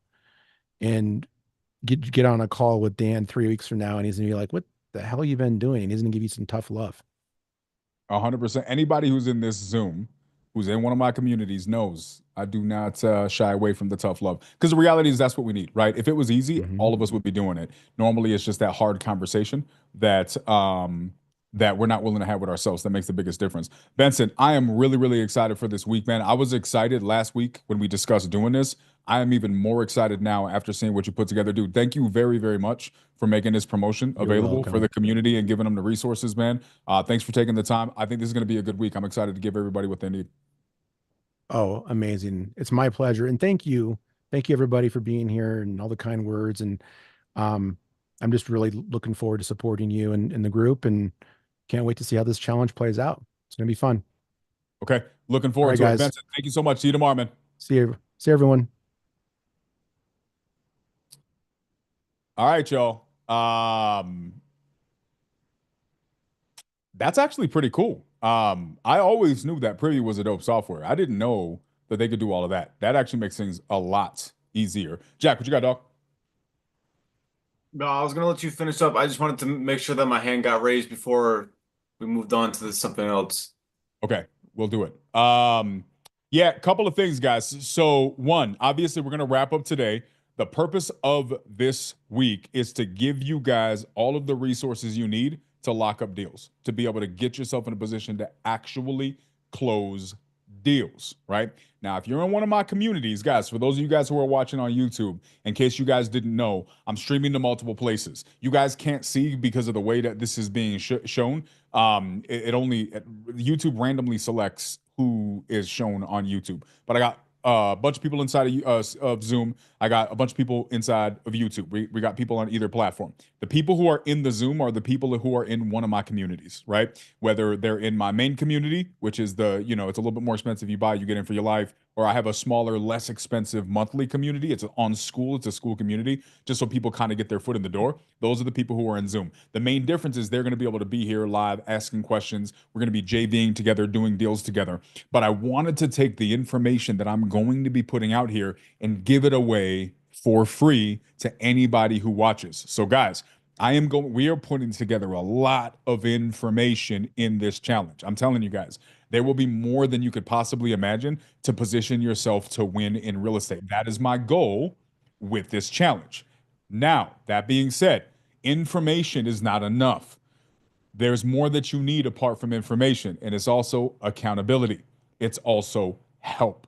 Right now, obviously, even if you're not in the Zoom, the people in the Zoom, they're going to get direct access because they can just ask here. I still want to help the people in YouTube best I can. So here's my advice for everybody that's here, whether you're here in one of the Zooms or on YouTube. Guys, do your best to be here on as many days as you possibly can.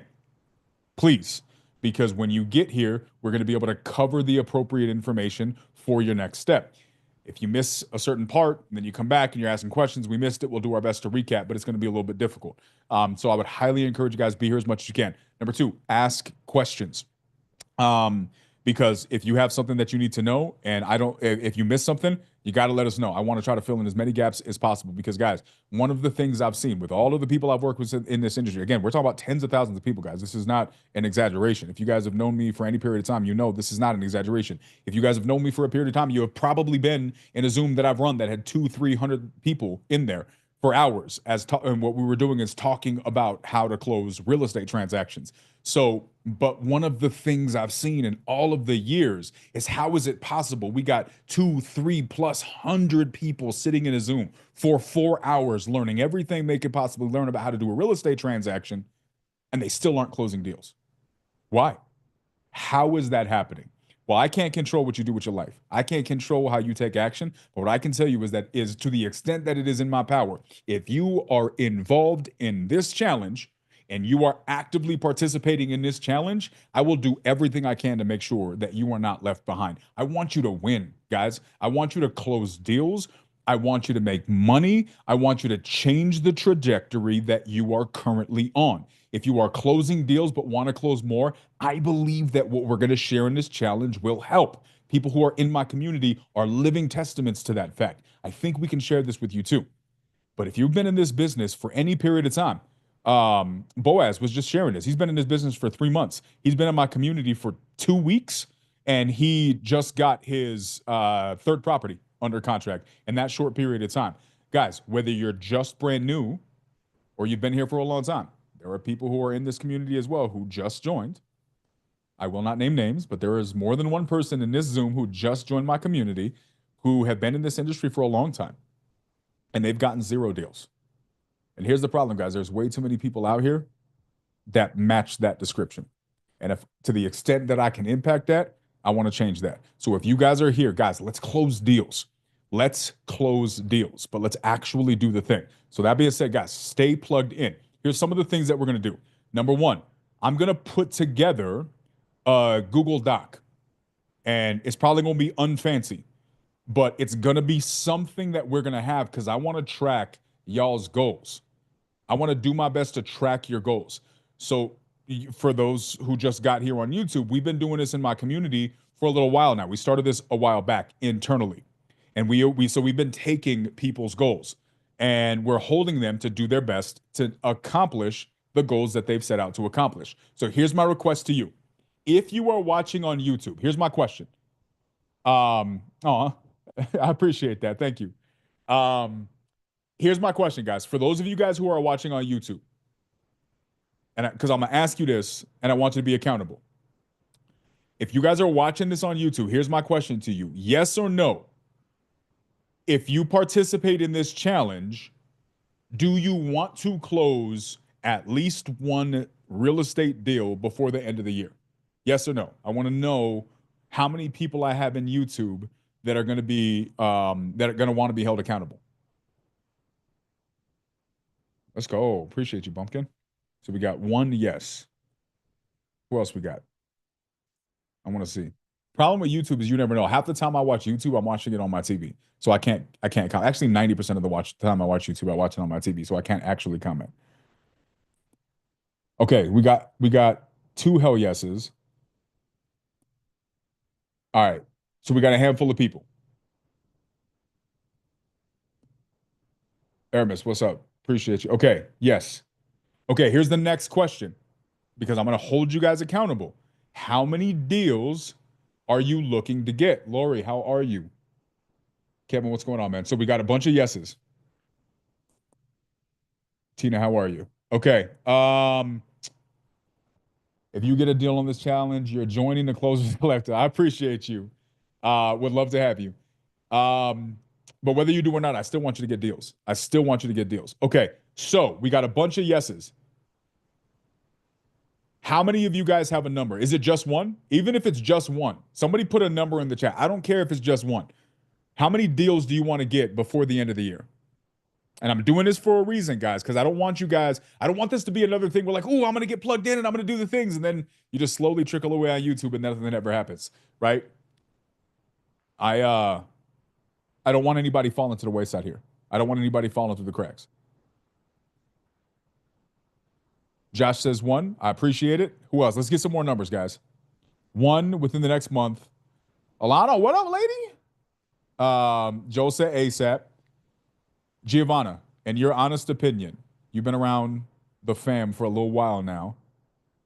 How good am I, or how consistent am I at being annoyingly on people's asses to make sure they stick with the commitments that they make about their own goals?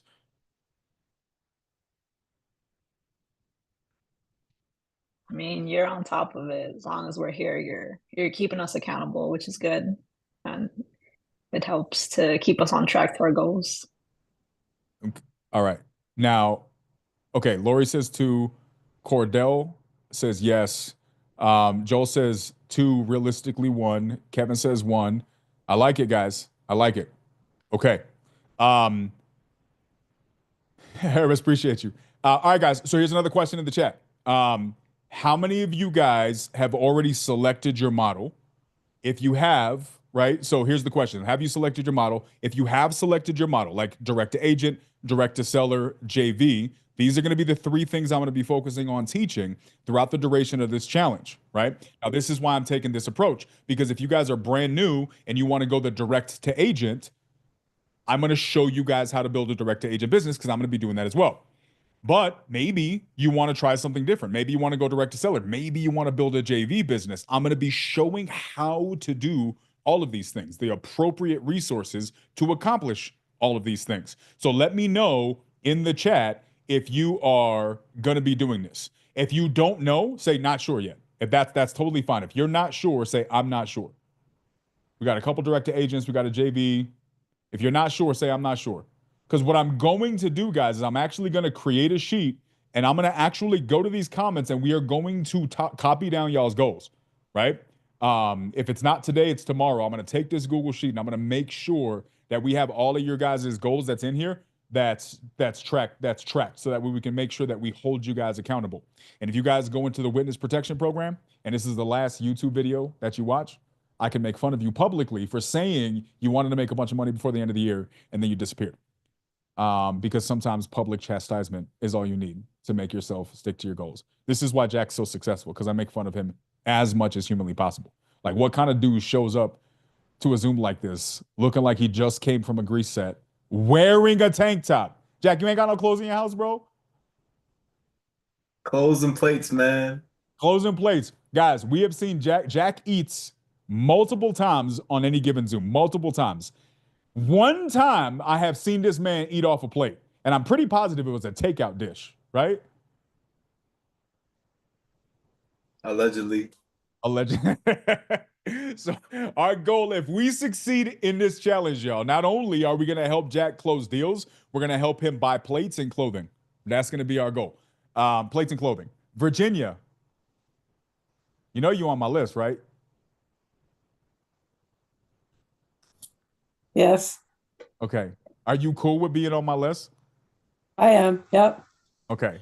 Ready to get going. I can't believe the price for Privy. That's just, I mean, even when they started, it wasn't that inexpensive. So this is just No.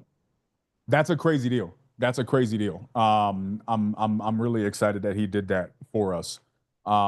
Here's another thing, guys, right? So as we talk about doing this, I'm going to go through all of the different things. And here's the thing. So a lot of you guys said, there's a couple people that said, I'm not sure yet. That's totally cool. I'm going to walk through the pros and cons of each. I'm going to walk through the processes for each. And they're going to be a little bit different. Today, what we'll do before we wrap up today, what I'm going to do is I'm going to talk about the 3 models, and I'm going to give you guys like a higher level overview of each model. So that way, at least you can start thinking about the direction that you want to go in this. And then over the next couple of days, your goal should be by the end of this week, guys, write this down. Your goal should be by the end of the week, pick my model. Step 1, pick my model. I would highly recommend you focus on 1. If you got enough experience, you can focus on 2. That's fine. I'm a psychopath, so I'm focusing on 3, which is probably not recommended, but that's just how I'm built. So I would highly recommend you picking a model, and then 2, within that model, what are your first couple of steps, right? So let's say you're going direct to agent. Well, we're going to talk about a couple of ways to do direct to agent. Privy is not the only way to do direct to agent. I'm going to be completely transparent. I have known Benson for a long time. I have been on challenges for other people in the industry with Benson. Benson is a fantastic dude. I did not know Benson was going to hook us up with a price like that. That's a fantastic price. So I'm excited. I think I'm probably going to let Privy be my primary source for my direct to agent side. Why am I building 3 businesses? Because here's the thing, guys. If you're going direct to agent, I want you to be able to see with me like what I'm doing as I'm making these calls, as I'm finding the deals, as I'm doing all of this. I want you guys to be able to do this along with me. So now the challenge for you guys is like, what's the balance between following along and then doing it myself? We're going to give you guys some guidelines on how to do that as well. But when we go to talk about like the JV side, I'm going to demonstrate the way to do that.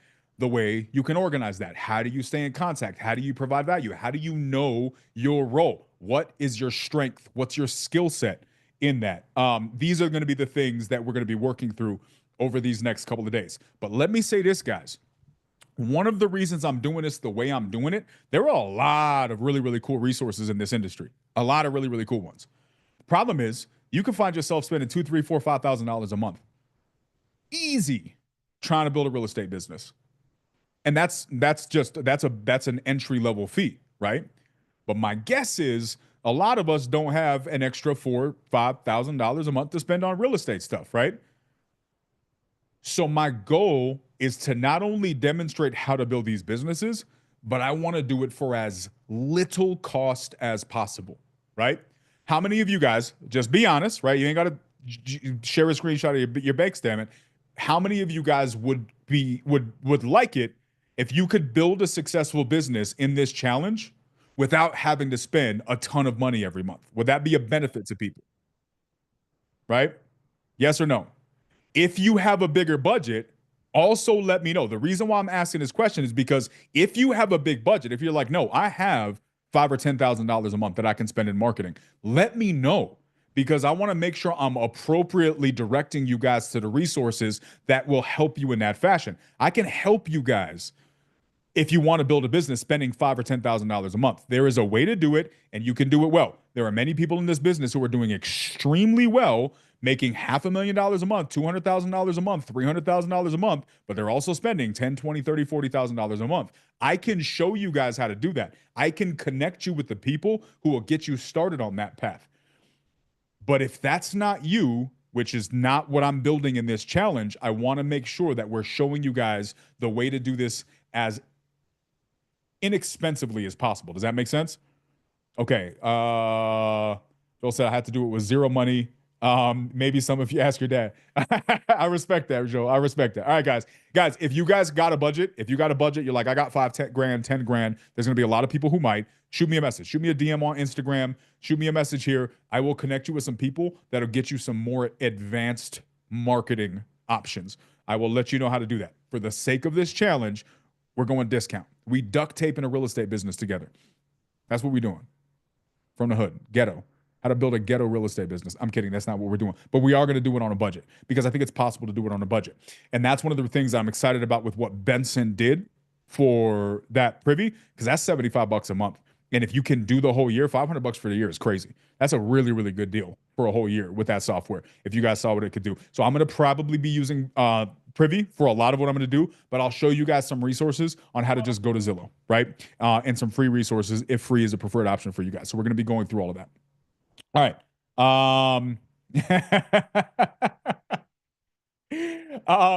All right, guys. So I'm excited about that. Does anybody have any questions about that part? Jack, I'm gonna get to you, but anybody have any questions about this part so far? Anybody? Anybody in Zoom want to unmute? Anybody? Roddy G, what's up, pumpkin? Miss you, bro. You missed all the sauce earlier, dog. What's up? What's up? No, I was in a meeting. I know you're important now, bro. I'm gonna put you on blast for a second here, bro. And I know you've gotten credit. You're already on my YouTube for it, but I just want to give people a context for what's possible.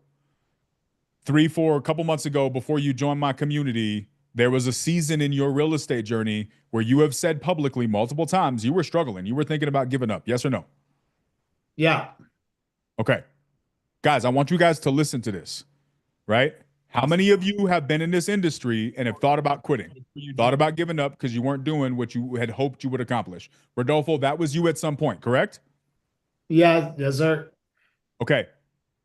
Last month, how much money did you make personally in your real estate business doing transactions? Personally, in my account, I received 200,000. Perfect. Now, overall, how much were all of those deals worth, including the people that you partnered with, all of the different things?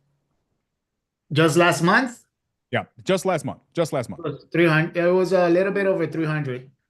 So you did a little bit over $300,000 in real estate transactions, assignment fees, in less than 30 days. And not too long ago, you were about to quit. Yes, sir. Okay, last question. How much money did you spend in marketing last month? 0. Wait, hold on. You made over $300,000 in 1 month in real estate transactions, and you spent $0 in marketing? Well, I mean, to be fair, I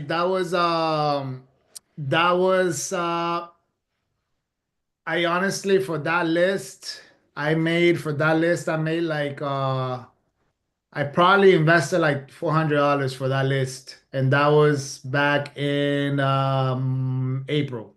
Okay. And the last time I bought data was August.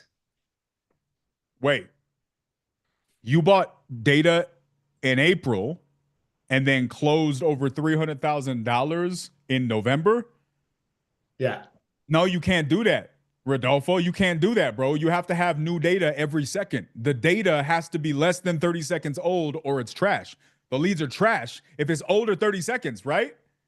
No, actually, it's all in the follow-up. It's all in the follow-up. I actually just locked one last week. I'm trying to dispo, and I've been dealing with her since May. The one that And this lead is from that same list of the deal of the $300,000 deal.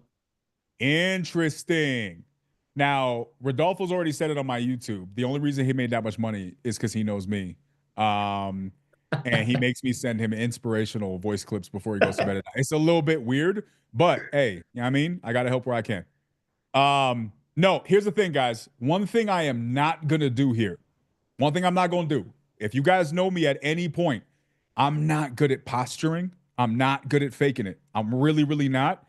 And from a marketing standpoint, there's probably a lot of value in just showing you the highlights. So what would have sounded better is Rodolfo made $300,000 in 1 month and you can do it too. All you have to do is call this one list. That's it. And you're going to make, but I'm not going to do that because that's not how it works. It's just not how it works. Can that happen? Yeah, I'm sure it can happen. I'm sure there's some people that has happened for. But the reality is, guys, I think part of the reason why people get stuck in this business is because they hear a bunch of stories, but they don't hear the story in between the success. And there's a lot of the story in between the success, in between the wins. One would argue like 95% of success is the story that happens in between the wins. And if you're not willing to go through the bullshit of the 95%, you can't be surprised when you don't get the wins. So I'm not sitting here saying everybody gonna make $300,000 next month. I'm not saying that. Could you? Maybe. I don't know. Rodolfo didn't know he was gonna make $300,000 last month because that's not the goal. The goal is, how do I focus on the right habits? How do I put myself in the right position? How do I learn the appropriate skills to position myself to win? I would argue, and Rodolfo can tell me if this is wrong or not. I'm making an assumption right now, but matter of fact, I'm gonna ask this as the question, Rodolfo. I'm gonna make an assumption, correct me where I'm wrong, or tell me if I'm right? Because I actually have not asked you this before. My guess is, just like anybody else, you joined real estate, you were curious, you were interested, and then you either got some roadblocks and that forced you to maybe get some education, or maybe you just started off with education, right? Let's go step by step. Don't give the whole story yet, but just at least at the very beginning, what did that part look like? Did you start off, get roadblocks, find education, or did you just go straight to education? It was kind of like a little bit of the both. Was brought in by a guy that I knew from high school. I have a company and a gym back in my country, and COVID kind of threw a monkey wrench on our business. Started eating up my savings, and just needed to do something. So I started the whole wholesaling. I didn't know anything about real estate besides what the Purple Bible says, and then joined TTP with Brand Daniels, and yeah, man, cold call for 13 months straight without stopping, and not one deal in sight. All right, wait, hold on. We got to pause right there. We got to pause right there, bro. Here's where it is, guys. I want you guys to hear this. Like, y'all, I need you guys to lock in. If you guys are wanting to win at this, y'all need to hear this part. Y'all need to hear this part. The reality is this part's out there, but it's not the part we listen to. And I'm gonna over-index here because I promise you this part is it's more important than you've been giving it credit up to this point. So you got interested in real estate, right? Do me a favor, me in the chat, if any version of your story resonates with Rodolfo, right? I'm gonna recap. You got into real estate because you were interested in the idea of being successful. You hit your head against the wall. You maybe found some education. And then even after you found some education, still no deals. Like, be honest with yourself. Is that you? Does that qualify? Right? Cordell says me. Like, be honest with yourself. Does that resonate with you? All right. Aramis asking a very good question, Rodolfo. This is the part.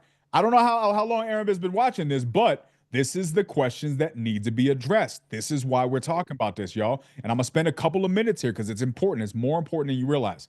Aramis is like, here's what he said on YouTube. What does he mean no deals, but why? Why, Rodolfo? How did you join one of the best coaching programs in real estate with one of the #1 wholesalers in real estate and then not magically start making millions of dollars? How did you go 13 months with no deals, bro? Well, I mean, first, in my opinion, one of the most difficult markets in, well, not more difficult, but competitive. I'm in Miami, South Florida. And I just hold on. I'm just my son is pulling me, but my like it was just my sales skills were lacking, and I actually cold call with this guy. I cold call with this guy on my arms. Let me see. Let us see. Who's your cold call partner? Who's your battle buddy? Uh-oh. Who's a better closer, Rodolfo? You or him? Oh, he definitely is. He's a better closer. I believe that. Yeah, no, I mean, it was just a lack of sales skills. It's just I don't mind putting in the work, but I was not a the end of it. It was I was lacking selling skills. I was lacking confidence. My confidence got shaken by everything that we went through with the company back in my country, and okay. Yeah, I mean, it was I kind of lost my mojo. I felt like I was supposed to be the provider for my family, and it came to a point where I'm gonna have to go mobile, DQ, because this guy's pulling me. So I'm gonna put this on my phone. Nah, do it. No, you're good, man. I'll finish up from here, bro. Go do your thing. Go do your thing. Oh no, you made it. All right, go ahead. I'm mobile. So yeah, no, I mean, just cold call. I just, there was no way for me to quit. I got 2 boys. One was 2 years. The other one was just born. And I couldn't quit. I was actually talking to somebody yesterday because I remember you telling me when I first got to this coaching program.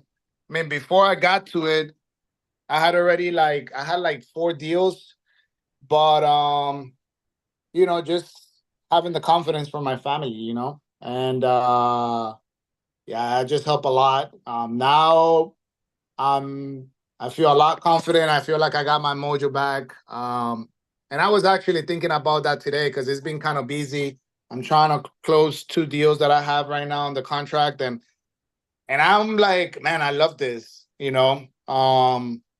No lie, there was 2 times that I wanted to quit. I actually cried. My wife found me twice crying in my office because I wanted to quit, but I don't know. It's something in my mind that I just don't quit. It is in sports. It is in everything I do. I'm gonna go down. I'm gonna go down with my boots on. So, failure was not an option. I took to heart what Tony Robbins says, that he says, burn the boats and take over the island. I take that really into heart.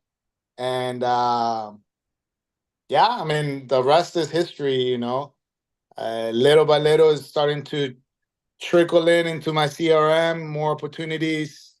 And yeah, like I said, I haven't bought data since August. And I actually today got another lead from one of those batches that I bought. I think it was in April or August, either one of those 2. So yeah, I mean, I love that, dude. Here's the thing, bro. So guys, and I wanted to make this final point before we moved on from this, simply to say this, y'all. Simply to say this. All of us have a version of Rodolfo's story, right? In Rodolfo's situation, Rodolfo was always a hard worker. Rodolfo's issue was not putting in the work, right? Rodolfo was putting in the work. Rodolfo had information, but he didn't have the right skills. So what Rodolfo did, and hear this, guys, this is why this is important. I'm going to summarize this here. Rodolfo identified his problem and solved for it. So step one was interest, right? I found something I'm interested in succeeding in real estate. But I'm going to tell you guys something. Being interested is usually not enough. Why? Many of you guys have heard me say this before. Here's why. Because when you're interested, you do what's convenient. But when you're committed, you do what's required. Many of you, I would argue most of you guys, are interested in succeeding at real estate, but you're not committed to succeeding at real estate. And that's one of the things that holds you back. So step one, I would challenge you in this challenge to take a hard look in the mirror and be honest with yourself, right? Whatever your goals are for you getting into this, whether it was because of your family, personal freedom, retirement, whatever your own motivation is, that's your thing. You got to be honest with yourself about your why. You should definitely define a why. If you haven't, define a why today. But then the second you define that why, you need to ask yourself a very serious question. Am I interested or am I committed? Because why? I'm going to say it again. When you're interested, you do what's convenient. When you're committed, you do what's required. Stop being interested where commitment is what's needed, right? And if you're not committed, at least be honest with yourself. So at least you can finally understand why you're not accomplishing your goals, because you're pretending you committed when you're really just interested, right? So that's step one. Find out whether you're committed or interested. Here's the thing. Rodolfo was committed. So he got that part figured out. Rodolfo had his why. It was his family. Rodolfo decided whether or not he was interested or committed. He decided he was committed. Okay, so once you decide what your why is, then you decide whether you're interested or committed, and you decide that you're committed. Then number three is like, okay, what do I need to learn? And I'm going to differentiate these two because it's important. What he needed to learn taught him how to do the business, but it still didn't give him the skills to do the business well. Why is this important? Many of us have passed step one and step two. We've figured out our why. We've decided that we're committed, but we've gotten more information than we do skills. And this is where I'm going to finalize this little part about this, guys, because if you just have information without skills, you're still going to struggle. Now, does that mean you can't get a deal? No. All I'm saying is you need to accurately diagnose your problem. Guys, if you went to a doctor and that doctor was like, I don't know why you're not winning. I don't know why you're not feeling good. I don't know why you're... Are you going to be frustrated with that doctor? I would be. Y'all know one of my frustrations with all these health issues is that every time I go to a doctor, they don't know what's wrong with me, right? Most of you guys are living your business lives like that. You don't know why you're not succeeding. This challenge is where you're going to diagnose that. We are finally going to diagnose what's stopping you from winning. That is my goal. And once you diagnose that, now you can come up with a treatment plan. So is your issue you don't have a why? Is your issue you're not committed? Is your issue you don't have the right information? Or is the issue that you're not appropriately skilled? One of my goals in this challenge is to answer all of those questions for you guys. So here's my next challenge for you all. My next challenge for you all is find out what your issue is. Diagnose where you are. So I'm going to say it one last time, guys. Step one, do you have a why? Define it. Step two, are you interested or are you committed? Step three, do you have the information you need? Step four, do you have the skills that you need? Answer all of those questions. I would challenge all of you to find the answers to those questions tonight. So that way, when you come back tomorrow, we know which ones you're locked in at and which ones you need help with. Because if I'm over here giving you information solutions, but you have a commitment problem, I'm not helping you, right? That's putting a Band-Aid on a broken leg, and that's not going to help much. I want to make sure I'm appropriately helping you. And the best way to do that is to make sure you know exactly what you need. So that's the final point for this, guys. Make sure you please get those 4 things. If you don't have them, I'll post them somewhere. Maybe I'll post them on my social media. We'll do the replay here. That's another thing I'm going to have to solve for. I can put this in my communities for the people who are in my communities. For the people who are watching externally, what I'm going to have to do is I'm going to have to create a resource that I'm going to email to you guys after. Here's the problem. much of these resources are not pre-created. I didn't go and create a bunch of checklists that I'm going to send you guys that I've used 100 times over the course of years, but the information's changed and the market's changed, so it's not relevant. Guys, many of the resources that I'm giving you guys to win at this, we are creating it here live. So you know it's current, you know it's up to date, and you know it's personalized. I don't want you to just have information. I want you to have personalized information. It's an example I give all the time. If I give two people directions to Disney World in Florida, are they going to get there if I give them the same information? Only if they're coming from the same place. If one of you's in New York and the other one's in California, and I give you the same directions, one of you is going to get lost.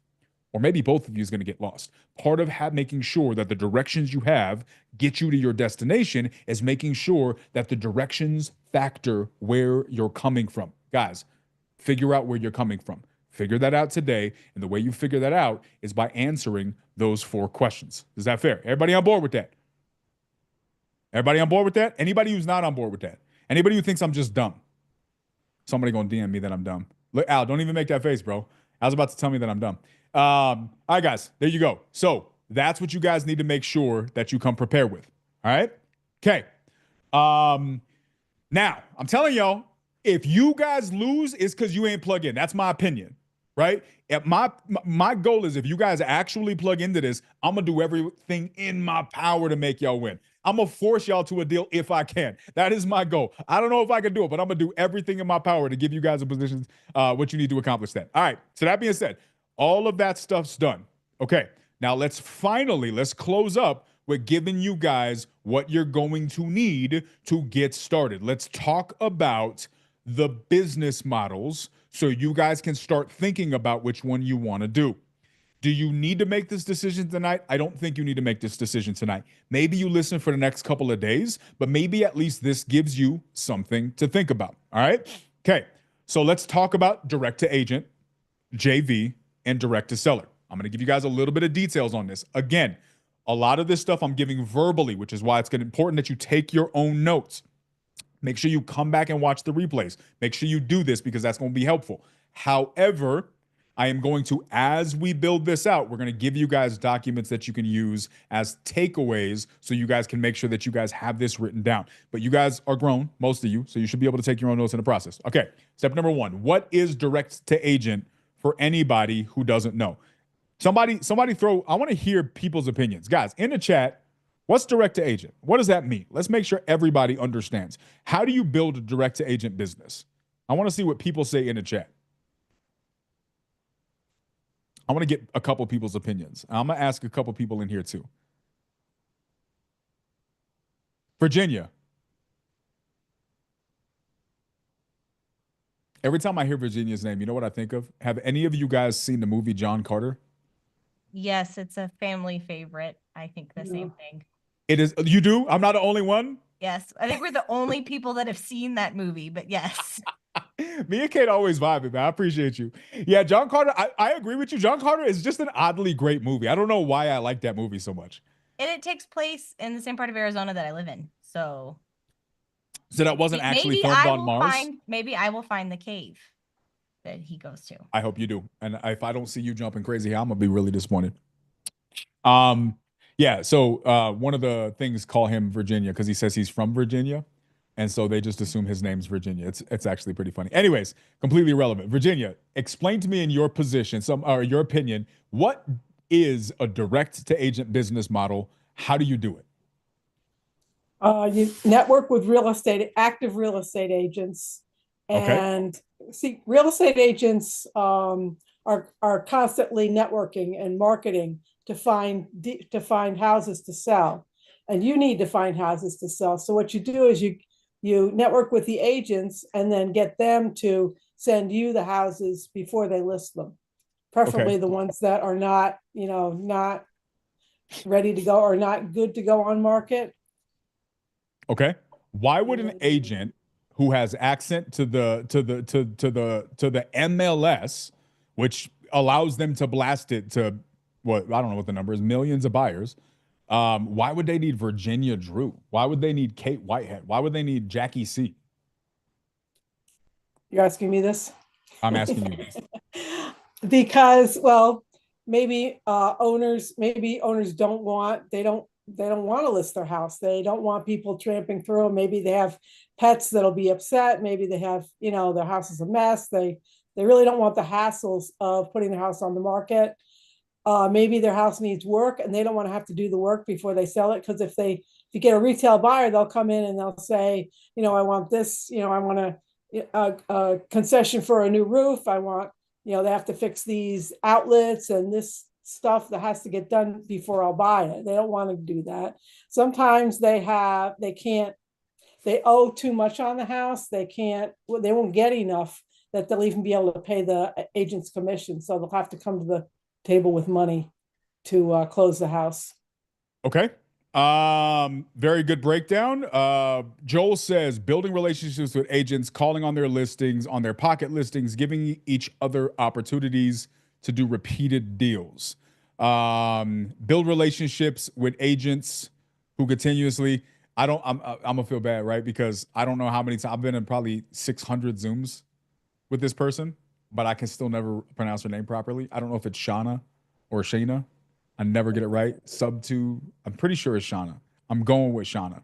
I'm guessing Shauna, but I always say it wrong. I don't know why. I hope you forgive me because you've answered this question to me like 100 times. But if you want to like write it down in phonetic spelling so that way I don't mess it up anymore, that'd be fantastic. But she says build relationships with agents who continuously bring you deals. They get paid for a lot less work. Wait, Shauna is the first one. Is it Shauna? Shauna. What was that movie? What movie was that? Was that Ferris Bueller? I don't know. Do I have it right? Well, give me one more yes if it's Shauna. Shauna. Okay. So I got it right? Okay. I'm locked in.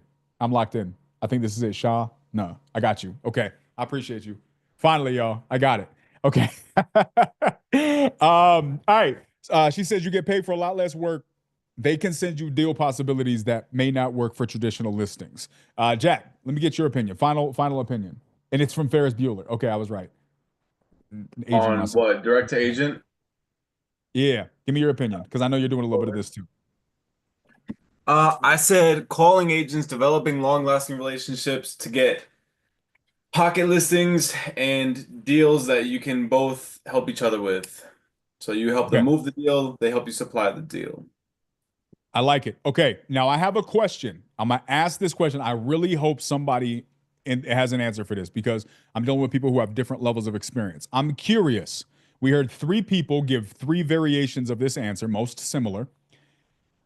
Is there anybody who is unfamiliar with direct to agent who heard 3 different explanations and still is confused about how it works? Say yes if you are still confused about how direct to agent works, even though you just heard 3 people explain it. If you're not exactly clear, if you're not sure how you go and do an agent deal with that information, I'm curious if anybody is a little bit in the gray area with that. And here's why.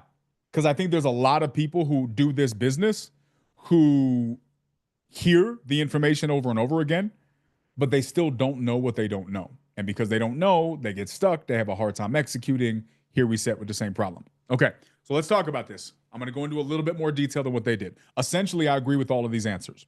So let's break this down a little bit. In my opinion, there are 2 ways, essentially, to do direct to agent as a business model, as a wholesaler or real estate investor. How do you do this? Option 1, on market listings, right? This is a outreach method to get in contact with a real estate agent. What do? You go and you find an on-market listing, whether you're going to Zillow, whether you're going to Privy, whether you're using some software to send automated LOIs. There's a bunch of different ways that you can do this, but you go and you find on-market listings. And then what you do is you call that agent. Hi, Mr. and Mrs. So-and-so. I understand you have a listing on the market. Talk to me about it. And you're calling with the intent to potentially make an offer on that listing, right? This is one way. I'm assuming that the majority of people are familiar with this because this is probably one of the more popular approaches right now, especially with LOIs and things like that. Very, very popular. For the people who have done this, what are some of the cons, right? Because we're breaking down these 3 models. Let's talk about pros. Let's talk about cons. Who has some cons associated with that model? Struggles that you may encounter with that model? Anybody?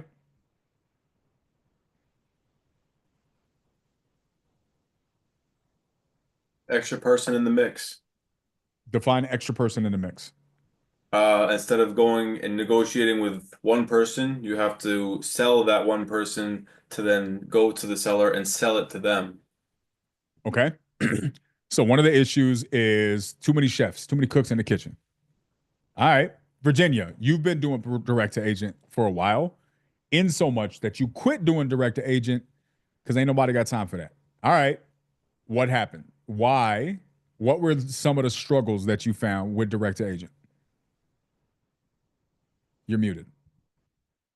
You're still muted. There we go. Probably just as well. A lot of agents don't like dealing with investors. They're kind of, over it, been there, done that at this point. So it's kind of hard sometimes to get, past that wall. A lot of the properties are overpriced. The sellers are dictating the prices and the agents just kind of go along with it, especially on houses. One thing you do is go after properties that have been on the market for a while. And a lot of them have been on the market for a while because the sellers are stubborn and the agents can't get them to lower their prices. What else? Oh, like he said, you got the agent in the middle. You can't talk directly to the seller. So a lot of agents insert their own opinions. Like if you're trying to get some kind of creative deal, the agents will say, no, that's illegal, or my sellers don't want that, even though they really haven't talked to the sellers. So it's really a matter of really getting a really good relationship with the agent and finding an agent that will that buys into the whole thing with investors. Okay. Thomas in the chat, I'm not sure if you are I think it sounds like you may have just hopped in, bro. That's exactly what we're doing. We're going over all of the I'm building 3 different businesses for the rest of the month. Direct to agent, direct to seller, and JV. I'm building them from scratch so that we can demonstrate all of the different ways to do this. My goal is for as many people who are interested to get involved and to do the deals. This is what we're covering. So definitely I would recommend go back and watch the replay once we end this today and be here for the rest of the challenge because we are literally getting into this. If your goal is to close a deal by the end of the year, nobody can guarantee that you're going to do that. But what I can tell you is I'm going to do everything in my power to help the people who are committed to accomplishing that goal accomplish that goal. And if I can help, that's exactly what I'm here to do. So please plug in, bro. If it's that serious, it sounds like it's serious. If you are that serious, make sure that you're here and we'll go over the details. That being said, okay, that makes sense. Kate, anything else you want to add to Virginia's summary? No, I mean, I think it's pretty good, but just from like an agent perspective, it's a lot of it comes down to the follow-up. I mean, I have people message me frequently and I don't even have any active listings right now. And they're still reaching out, do the deals, and then, they'll put my full name on there because that's what's on the MLS. And I'll even text them, hey, I just, so I go by Kate. And then I'm apparently in some sort of CRM because then I get the same automated message again. So I'm trying to help you and it's not getting paid attention to. The other thing is that I'll have people ask me if I can put them on a drip campaign. Sure, great. I'll do that. They say they're gonna, pay me if they get a deal off of it. I have never been paid. Interesting. So if you are going to do that, be good to your word. I'm assuming the amount of people that I have done that for, someone has made money off of my MLS drip campaign for them. Someone has done that. Very, very interesting. All right, guys. So let's summarize this. I think this is good information. So let's talk about why people struggle with direct to agent going on market, right? Actually, before we talk about the struggles, let me talk about the other way, and then we'll summarize with the struggles. So what's the other way to do direct to agent? What's the other way? The other way is just reach out to agents. You're not necessarily calling about any specific listing. but you're calling for the purpose of saying, hey, I want to build relationships with agents in X particular market. Why am I trying to do that? Because I want to be a solution when you encounter a problem that is outside of your normal method of doing business. Well, why would somebody want to do this? Let's break down the methodology. Now, some of this may be familiar with you guys, or to you guys, some of this may be new. Even if you've probably heard most of this, sometimes it's that one little tiny nugget that makes a difference. So it's good to hear the same thing over and over again, because most of us in our lives have heard 99% of something, and it was that 1% that made everything click together, right? So make sure you guys are paying attention to these details. And then for you, those of you who are newer, this is why we're covering this as well. So what's the reason that an agent, a licensed real estate agent, would do business with us? Well, let's break this down. I think the statistic average last year was that 49% of licensed real estate agents in the country never did a real estate transaction. Think about that. That means that more than half of the real estate agents that have a real estate license never did a real estate deal. Well, this points to a lot of things about how confident we are. What does this mean? That a lot of you guys, if you've been in real estate for any period of time, you guys very likely know more about real estate than many licensed real estate agents. This is a very large possibility, right? So when you guys are going into these transactions and you're sounding super insecure, like you don't know what you're doing when you're talking to these agents, realize that you know more than a lot of these agents. Okay, so that's step one. Half of them don't even do deals. More than half don't even do deals. Okay, step two. Of the agents that do deals, many of them have a very set way that they do business, right? They have a very set way that they do it. They either are a buyer's agent, they're a seller's agent, they have a way that they market, they have a way that they find business, they have a certain criteria of properties that they like to work, right? Anybody who's been a licensed agent knows this. What happens when a licensed real estate agent who has a set business model and a set type of properties that they like to do business with randomly one day gets approached with a type of deal that's just a crappy deal? These people like the ones that look good, that you could put into a magazine, that they can have their marketing team go out. I'll give you guys an example. I had a really, really bad property that I was working one time. Tried to work and list it with an agent. The agent would not list the property. Their broker would not list the property. Why? Because it didn't meet their listing criteria. They wouldn't. They avoided that deal like the plague. When I first talked to them, this is what they said. Oh, it's a great thing to work with us. We're going to do this. We're going to do that. We're going to send a marketing team. I think marketing team was translation for some kid that just got out of high school who's going to take pictures. And then he's going to put those pictures into Canva, and he's going to put a cool little border around them, and then he's going to put those pictures in the listing. But marketing team. Okay, cool. Now, some of them actually do have some legit marketing teams. Some of them are very good at marketing. Some of them have all kinds of like technology to help them do that. But as a general rule, most of them are just taking pictures, right? But he was like, oh, we're going to send our marketing team. He had this whole process. But they wouldn't work with a crappy property. That was my experience trying to work with an agent on a crappy property. What does that mean? Well, let's say there's a seller out there who has a crappy property that wants to get rid of that crappy property. And they call a real estate agent, and that real estate agent and their broker says, nah, fam, we don't do this. Our guy, our 16-year-old is not going to know how to make a picture of this house look good. What we're going to do is we're going to spend a lot of time putting this on the market, and no person looking to buy a home for their family is going to be interested in that property. Guys, this happens every single day across the country. Well, if you're the seller, or if there's someone who's the seller of that property, what does that person do? This is where you come into play.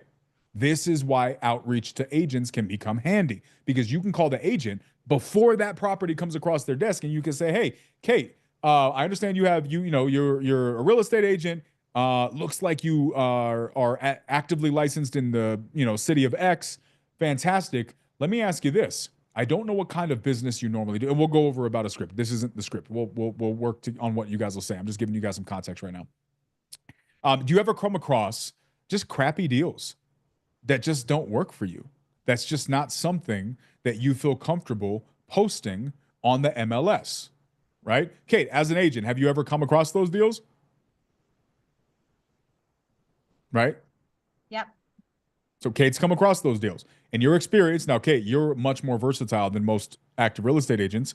Is it a fair assumption that active licensed agents, many would be like afraid of those deals? They would avoid those deals. Yeah, there are definitely people that avoid investor friendly transactions. Correct. This is where you guys come into play. So you can talk to a Kate, talk to a Peggy, talk to a Luke, who's a licensed agent. Just say, hey, what happens when you come across those deals? Yeah, I normally don't take those listings. Hey, I would love to be a solution for you, right? I'm an active investor in this area.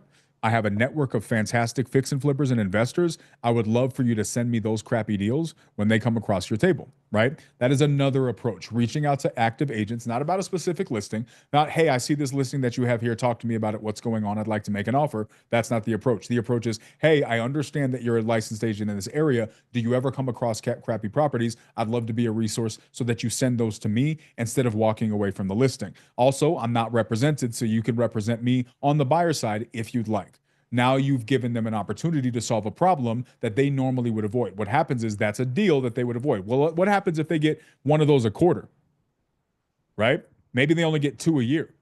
Well, if that deal is worth $50,000 or $100,000 or $10,000, and you do that over the course of a bunch of agents, well, now you're setting yourself up a nice potential income there, right? So those are the two ways that you approach an agent. Number one, off market to build a relationship so they send you crappy deals. Number two, on market, active listings that you're trying to negotiate. Well, what happens if the active listing that you're trying to negotiate doesn't pencil or it's not a good deal? Well, now you can go back to the off-market approach and say, okay, this deal doesn't work for me. I'm not a buyer on this deal. Oh, by the way, do you ever run into any pocket listings or listings that don't fit your criteria for posting on or listing on the MLS? I'd love to be a resource for you, right? Those are the two approaches. There's some nuance, there's some exceptions, but those are the two that we're going to focus on. Okay, now that being said, what do we do? How does this work? Well, if I'm working with an agent, what are the issues that you run into? Well, Virginia and Kate just explained a lot of the issues.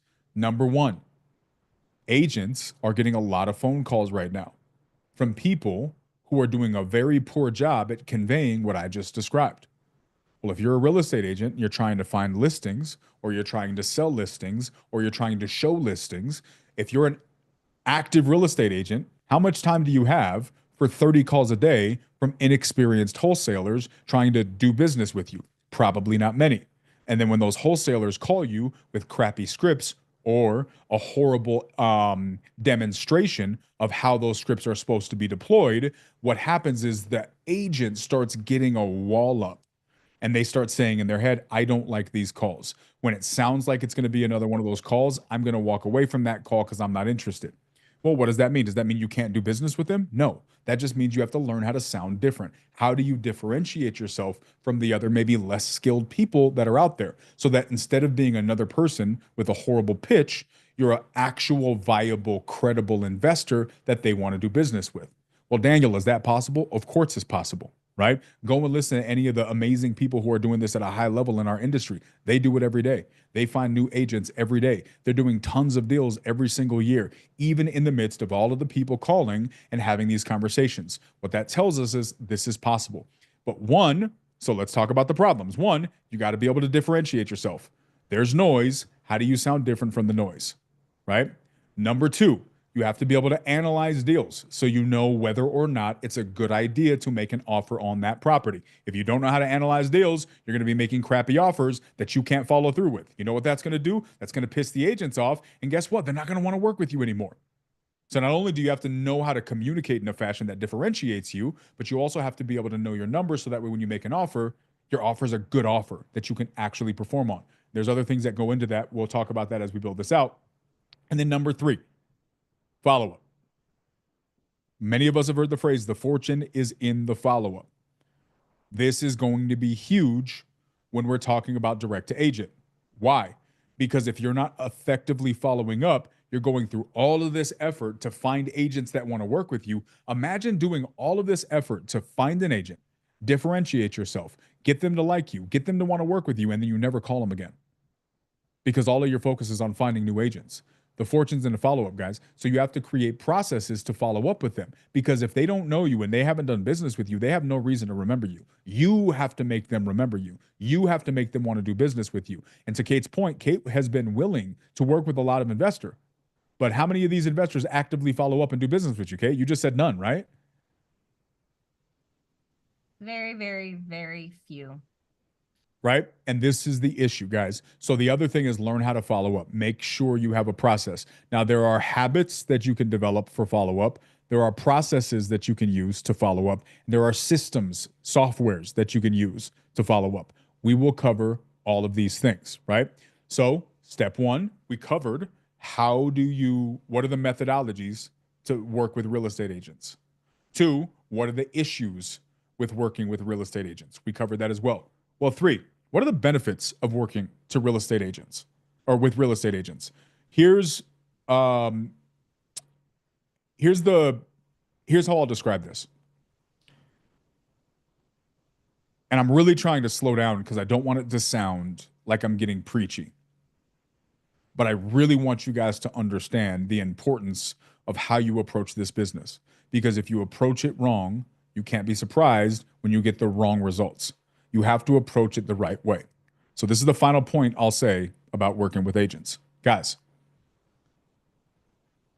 I'm going to ask this as a question before I make this point.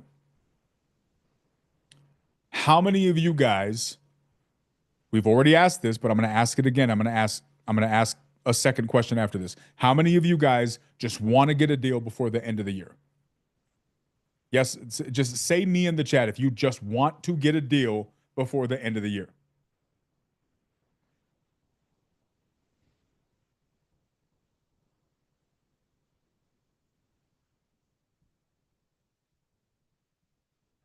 Let me see how many me's we got. All right, we got a couple me's, got a handful of me's. We got a not adjust. We got some me's in YouTube. We got a bunch of me's. Okay. So here's the next question. How many of you guys just want to stop there, right? Here's the real question. And this is a question I think many of us don't ask ourselves because we get so stuck at getting a deal, we don't ask the right question. And here's what I believe to be the right question. Do you guys just want to get a deal? Or do you actually want to build a successful real estate business? What's the difference? Getting a deal means I got a deal. Great. Okay. Now what's the next one? A real estate business has duplication. A real estate business means you do this regularly. You're doing this every week. You're doing this every month. If you're good enough, maybe you're doing this every day. So that's the real question. Do you guys want a real estate deal or do you want to build a successful real estate business? Boom. So we got a lot of businesses. Now, the question that you have to ask yourself, and you can say this out loud or not, how many of you guys been saying that you wanted to build a successful real estate business when what you're really doing is actually just focus on getting a deal? Right? And the foundation that you lay will determine your outcome. So if you say you want a real estate business, but you're just busy chasing a deal, that may be a little bit of a sign as to why you're not seeing the results that you want. So I want to make sure in the midst of us doing this, that we're identifying the difference between building a business and getting a deal. Because a good business will get deals. Getting a deal doesn't necessarily equate to a business. I would rather you guys have a successful business if that's your goal. So we need to make sure that we're properly focusing what we're looking to accomplish. Right, guys? Again, you got to give it a name. You got to know what you're looking to accomplish. You got to count the cost before you get on this journey.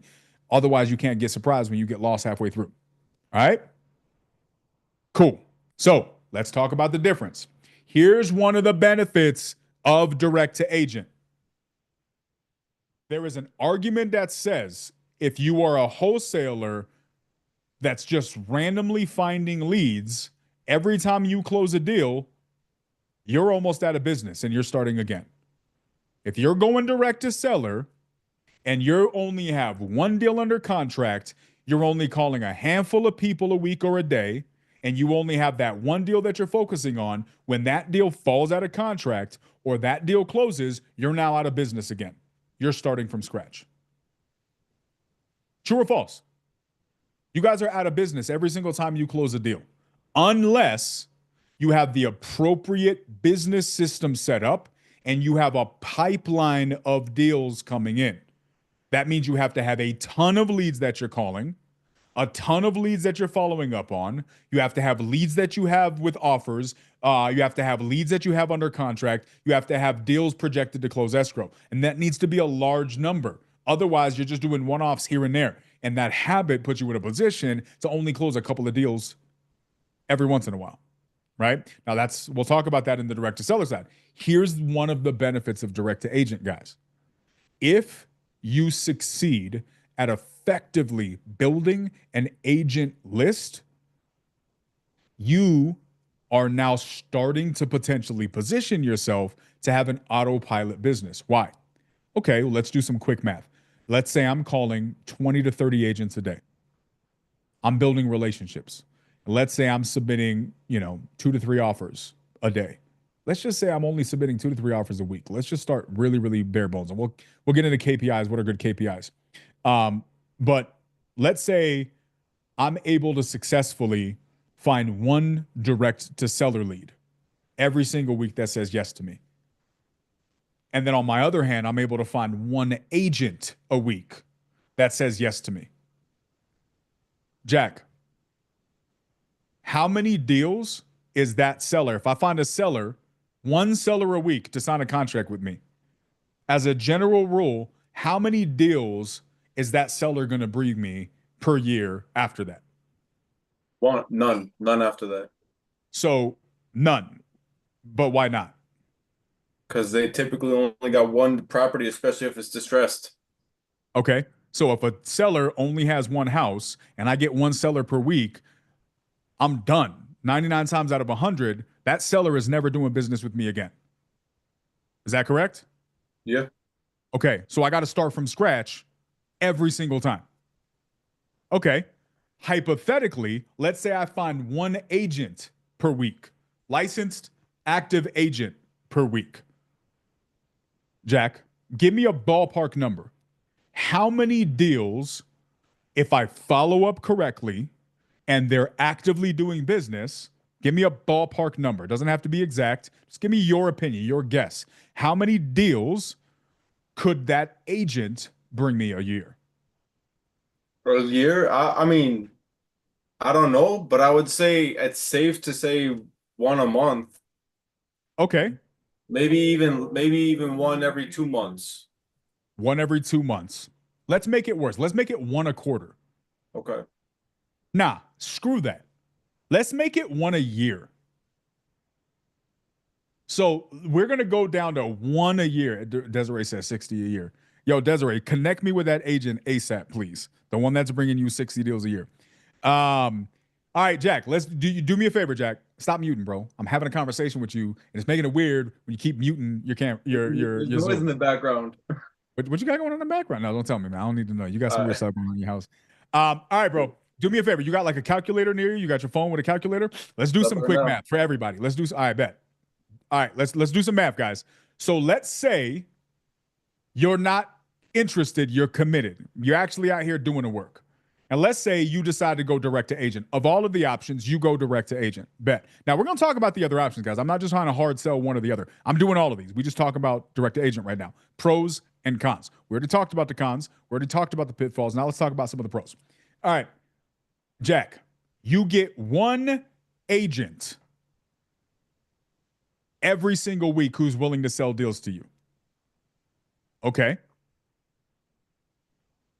How many agents is that by the end of the year that you have in your network if you effectively do your job, you effectively differentiate yourself to make them want to do business with you, and you effectively follow up with them?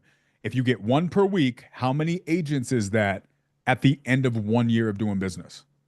52, 50 for holiday. Okay, let's call it 50 if you want to factor in holidays. That was very sweet. All right, now let's say, this is why we gave him the calculator, because he doesn't have shirts in his house. So I just want to make sure this math is done properly. All right, if all of those agents only bring you one deal per year, how many agents do you get or excuse me, how many deals do you get per year based on these numbers? 50. Okay. So you get one seller, they don't want to send you any deals because they can't, because they only had one house. You get one agent, they can send you multiple deals. But we just broke this down. They're not sending you multiple deals, they're only sending you one a year. Okay. Year 2, you haven't stopped doing the business. You get another 50 agents on top of the previous 50. How many is that? 100. That's 100. He's not even using his calculator, guys. Look at this. All right. You're insulting me. You're such a dick. My bad, man. Just get dressed next time. Now I'm messing with you. All right. So we got 100 deals year 2. All right. This is where you will need your calculator. I'm gonna mess with him. All right, maybe you want to just use a calculator for this. Let's say it's not 52. Let's say it's 50. 50 deals a year, year 1. And let's say we know the industry average is around $15,000. That varies depending on the market. Let's say they only make $8,000. Now, they only make $5,000 per deal. If their first year in business, they find one agent per week. And of those agents, only one agent does a deal with them per year. And each of those deals is $5,000. How much money did they make that year? First year in business. $250,000. They made $250,000. The next year, they doubled it because they kept those relationships in place. How much did they make? $500,000. Made $500,000. Are you guys seeing the math here? Here's the cool thing. Now, the math is not going to work out like this. The math is not going to be this clean. But I think you can find one agent per week that agrees to work with you. And of the one agents, of those 50, maybe 10 of them are going to do active deals with you. Maybe some of them will do more than one. Some of them will do one. But the reality is you guys are starting to see how the math works with this. One benefit of direct to agent is if you do it right, you're building a Rolodex of deals that continue to come your way. Now, some of those agents will go out of business. Some of those agents might work with somebody else. You have to do the follow-up. But the cool thing about that is when you work with the seller, they sell the property, they never need to talk to you again 99 times out of 100. When you work with an agent, they have a vested interest in doing business with you if you do business with them. So if our goal is to not just get a deal, but to build a business, can you guys see now how direct to agent is a fantastic way to build a business, right? There are people in this industry. You guys have heard these stories. One agent makes them over $1 million a year. Why? Because if you do this model right, it can work well for you. And there are plenty of people who have these stories. So these are the benefits of direct to agent. Make sense? Anybody have any questions on that? All right, good. So there's direct to agent in a nutshell. All right, let's wrap up with these other two. Now, this is just something for you guys to think about. Let's talk about JV. Jack, you ever done a JV deal, bro? I've never done any deal. You've never done a deal, Jack? Just the one I live in.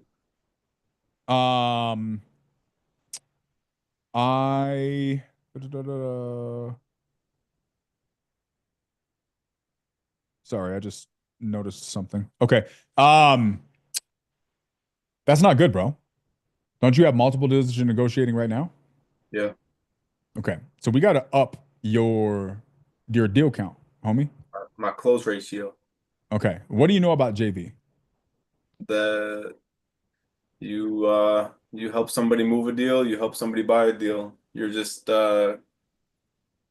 teaming up with them to help them get the transaction done. Typically it's with a wholesaler. Okay. Somebody just made fun of me for saying the word Rolodex. Jack, do you know what a Rolodex is, bro? The watch. No. It's your contact list. Okay. Do you know what a Rolodex looks like? Describe a Rolodex to me, bro. Damn, how do you describe a Rolodex? It's a roll. You got a roll of decks. I can't stand you, bro. You need to get You told me to unmute. Nah, I did tell you to unmute. It is a roll of decks. We'll go with that. Rolodex works. All right. I appreciate you, Dominic. I aged myself. I also dropped the Ferris Bueller reference earlier. And that probably aged me more than Rolodex is. but whatever. I'm a spring chicken. Shut up. All right. So Jack, the goal is working with other people. Let's talk about JV, guys. Here's one of the benefits of JV. The majority of my business over the years in this industry has been JV. What's JV? JV stands for joint venture, and JV is where you work with other people. Why could this be beneficial? Jack, give me a couple ideas. Why could JVing be a benefit to somebody in real estate?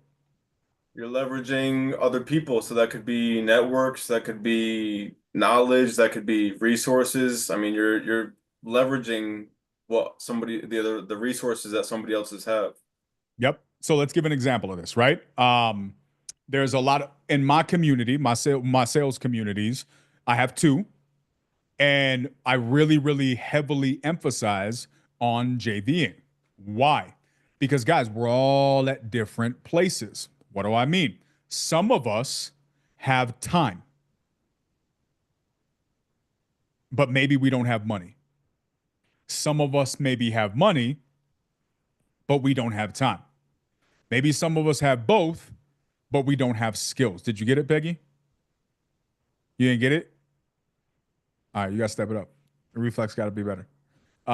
Some of us maybe have all of those things. Maybe some of us have none of them. Well, what does that mean? Well, when you're getting into real estate, guys, you have no idea how many people I've worked with in the industry. When they first get in, they have decided their why. They have decided that they're committed, but then they don't have anything else. It's like, what do you do? Okay, I'm interested. I got like 8 hours a day. I'm not working right now. I'm ready to go. What do I do? And then they don't know what direction to go. They don't know what leads to get. Maybe they know what leads to get, but they don't have any money. And they're like, well, how do I do this? Well, guess what? You got other people who are in the business who know how to do the business, and they got a ton of leads. But you know what they don't have? They don't have time to call all those leads. Honest question in the chat. This may be a new question for some of you, but for many of you, you probably heard this question before, but just an honest question. Give me your answer. If you guys are new into real estate, you have time, you're committed, you know why you're here, you just don't have any money to buy leads, would it be helpful for you to find somebody who has a bunch of leads and just call leads for them? Maybe you make less on it, you get a percentage of the deal, maybe you get 5%, maybe you get 10%, but you're taking the time that you have and you're using the leads that they have, and essentially you each have something that one another needs. You come together and you joint venture, you JV. Do you guys think that would be beneficial? So find somebody who has something that you don't and collaborate with them. Got a hell yes. All right, bet. Well, I'll take that. Hell yes is good enough. That's the point, guys. This is how JV works. The reason I did mostly JV is because when I first got into industry, I joined big communities. These communities had a bunch of people. And what these people didn't have was the experience to know how to talk to sellers. I did. I've always been good at talking to sellers for the most part. I've always been comfortable with sales. And so as a result, what happened is you had a lot of people who are like, hey, I got this person. I found a person. I found an opportunity. I don't know what to do. Next thing I'd say to them is going to be stupid. I don't want to say something stupid to them. Can you help me not say something stupid? Can you bring me that? Okay, if I bring you the lead, will you close it with me? And we can come up with whatever the split is to make the money on that deal. And that was how I JV'd. There also is a way to JV where people are good at finding the deal. They're good at getting the deal under contract. But where they struggle with is selling the deal, because dispoing a deal is different than locking up a deal. These are all different sides of the business, right? Al, let's talk to you a little bit. You were just on Brent Daniels' podcast. Shout out to Brent Daniels. Shout out to you. You looked very handsome on a podcast, by the way. You never look handsome in these Zooms, which is kind of disappointing. I'm not sure why you got dressed up for Brent, but you won't get dressed. Is it because he's your dad? He is my dad. Yeah. You called him daddy on the Zoom. I just want everybody to know that you called him daddy on his podcast. I did. I liked it. Zero regrets, by the way. I respect it. All right. So let's talk about your situation, right? Let's talk about what you discussed on Brent Daniels' podcast. You're like 20 something, right? 25, yeah. You're 25 years old. Since I've known you are originally from Israel, yes? Mm-hmm.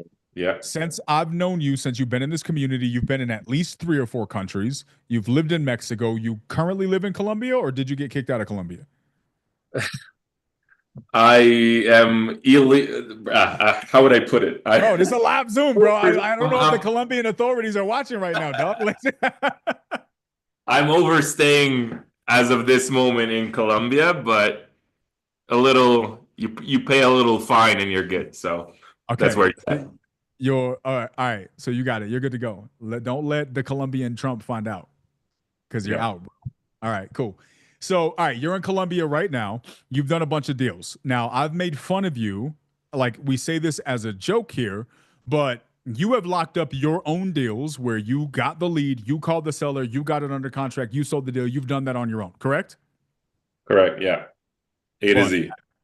A to Z. But as of late, you have transitioned where you're not really doing a lot of that work. You actually are just getting the leads and you're giving them to other people who maybe don't have leads and you're letting them do that part. And then you're just jumping in where necessary to help get the deal across the finish line. Is that something that you're currently doing? Yeah. Like every deal is different. Like some require 1% work, some require, 70% of the work. It just really comes down to the situation. Comes down to the situation, right? Would you agree or disagree that JVing with other people has in some degrees made your life a little bit easier because you are now able to focus on your journey, focus on the things that you like, and build a lifestyle that you want where you don't have to focus on doing the things you hate. You can have other people do those things because just because you hate it doesn't mean they don't like it. Yeah, no, 100%. I just have like next 30 days, I think I have like 40, $50,000 in assignments projected, and all of those are JVs. Every single one of those. And the beauty of it is exactly like you said, it just like I'm enjoying this as well. That's really, really say that again, bro. Right. So what's your projected numbers right now? 40 to 50. Gotcha. That's thousands, right? Yeah. American dollars? Yeah, not From Colombia. Colombia. No, that's like 10 bucks in Colombia. Oh, okay. All right. Yeah, that's not that great. All right. So guys, think about this. Let's talk about this, right? Rodolfo gave his story. Al's 25 years old. He lives in Colombia illegally, currently. He wasn't illegal last week. This is a newfound development. They tried to boot him last week. I guess he just decided to stay. But he's got $50,000 projected of income within the next 30 days from another country, and he's not even doing all the work. Why? Because he found the thing that he likes doing and then worked with other people who are in a need, have a reason, have a desire, have the time to do the other parts. And there's a million ways you can structure this. I think the most amount of people I've ever had on a deal where we got paid, I want to say was 8 people. I want to say, I don't remember. Don't quote me on that. I want to say, I think it was 8 people that we had on a deal where everybody got paid. That's the beauty of real estate. Here's something that I've said, right? Not me and you, Al. I'm talking about in my real estate history. Al and I actively JV on stuff, right? Al and I have done deals together, right? Al and I have lost deals together, right? We had to cancel a contract yesterday. These are things that happen that we're going to discuss, right, guys? Like one thing I'm not going to do is pretend stuff here. We're going to tell you the real stuff. We're going to tell you how this really, really works. So that way you guys don't get discouraged when it happens to you because you know it can happen to everybody. But here's my point. Here's my point, guys. The benefit of JV is really, really interesting because it allows you to find your own journey. I've said this a lot of times. This is my opinion. My belief, my opinion is that real estate is one of the simplest, most complicated business on the planet. Like real estate is really, really easy in one aspect. You find a distressed seller who has a problem, you fill the gap, you solve the problem. Very, very simple. However, there's about 1 million ways to do that. And that's when it gets complicated. That's where most of us get stuck because it's easy to major into minors and not get actual progress on what you're looking to accomplish, right? There's easy ways to do JV where it's successful. There's easy ways to do JV where it becomes unproductive and it becomes a problem. And now there's drama, right? You got to know what you're doing just like anything else. I don't think anything is this is going to be easy. Go make $1 million and there's not going to be any headaches. That's just not how it works, guys. This is why we're talking about the real aspects of it. So the cool thing about JV though is you can design your own journey. You can create your own story with JV. So let's say you got a bunch of money, right? You got money and you want to go and buy a bunch of leads. Well, you can go and find people who are actively willing to make phone calls and just let them call the leads for you, right? There's a million different ways. Maybe you just go and you dispo. Maybe you're really good at finding buyers for deals, but you're not good at talking to sellers and getting properties locked up. There are different ways to do that. Some of the most successful wholesalers in real estate right now, 80+% of their business doesn't come from acquisitions. It comes from dispositions, right? Now, you guys may not know exactly what that means, but for those of you who do, that's where you start to understand, guys, there is a million ways to do this business. So here's what I'm going to challenge you to do. Throughout this challenge, when we're talking about the different ways to do business, if you are dialed in, you know exactly what you're doing, and what you're doing is working for you, I am not encouraging you to switch up what you're doing. Do what works, take some nuggets, and then move on and level up. That's how growth at scale is. When most, like, guys, for those of you guys who know, once you grow in business, people will spend $100,000 a year, $50,000 a year to join a mastermind. They don't go to those masterminds so that they can reinvent their business. They spend $50,000 or $100,000 a year to go to a mastermind to learn one thing. Because sometimes it's just that one thing that doubles your business, 10x's your business, right? So if you're dialed in and you know what you're doing, just listen for your one thing throughout this challenge. Because if that one thing over the next 3 weeks transforms your business and you double what you did next year, if you 50% what you did next year, then it was time well spent, right? But for a lot of us, I would say the majority of us, we don't even have a successful business. We just out here trying to get a deal. And if we can get past the getting a deal and start thinking about building a business, now we're approaching this the appropriate way, in my opinion, and we're starting to build the appropriate frameworks to become successful.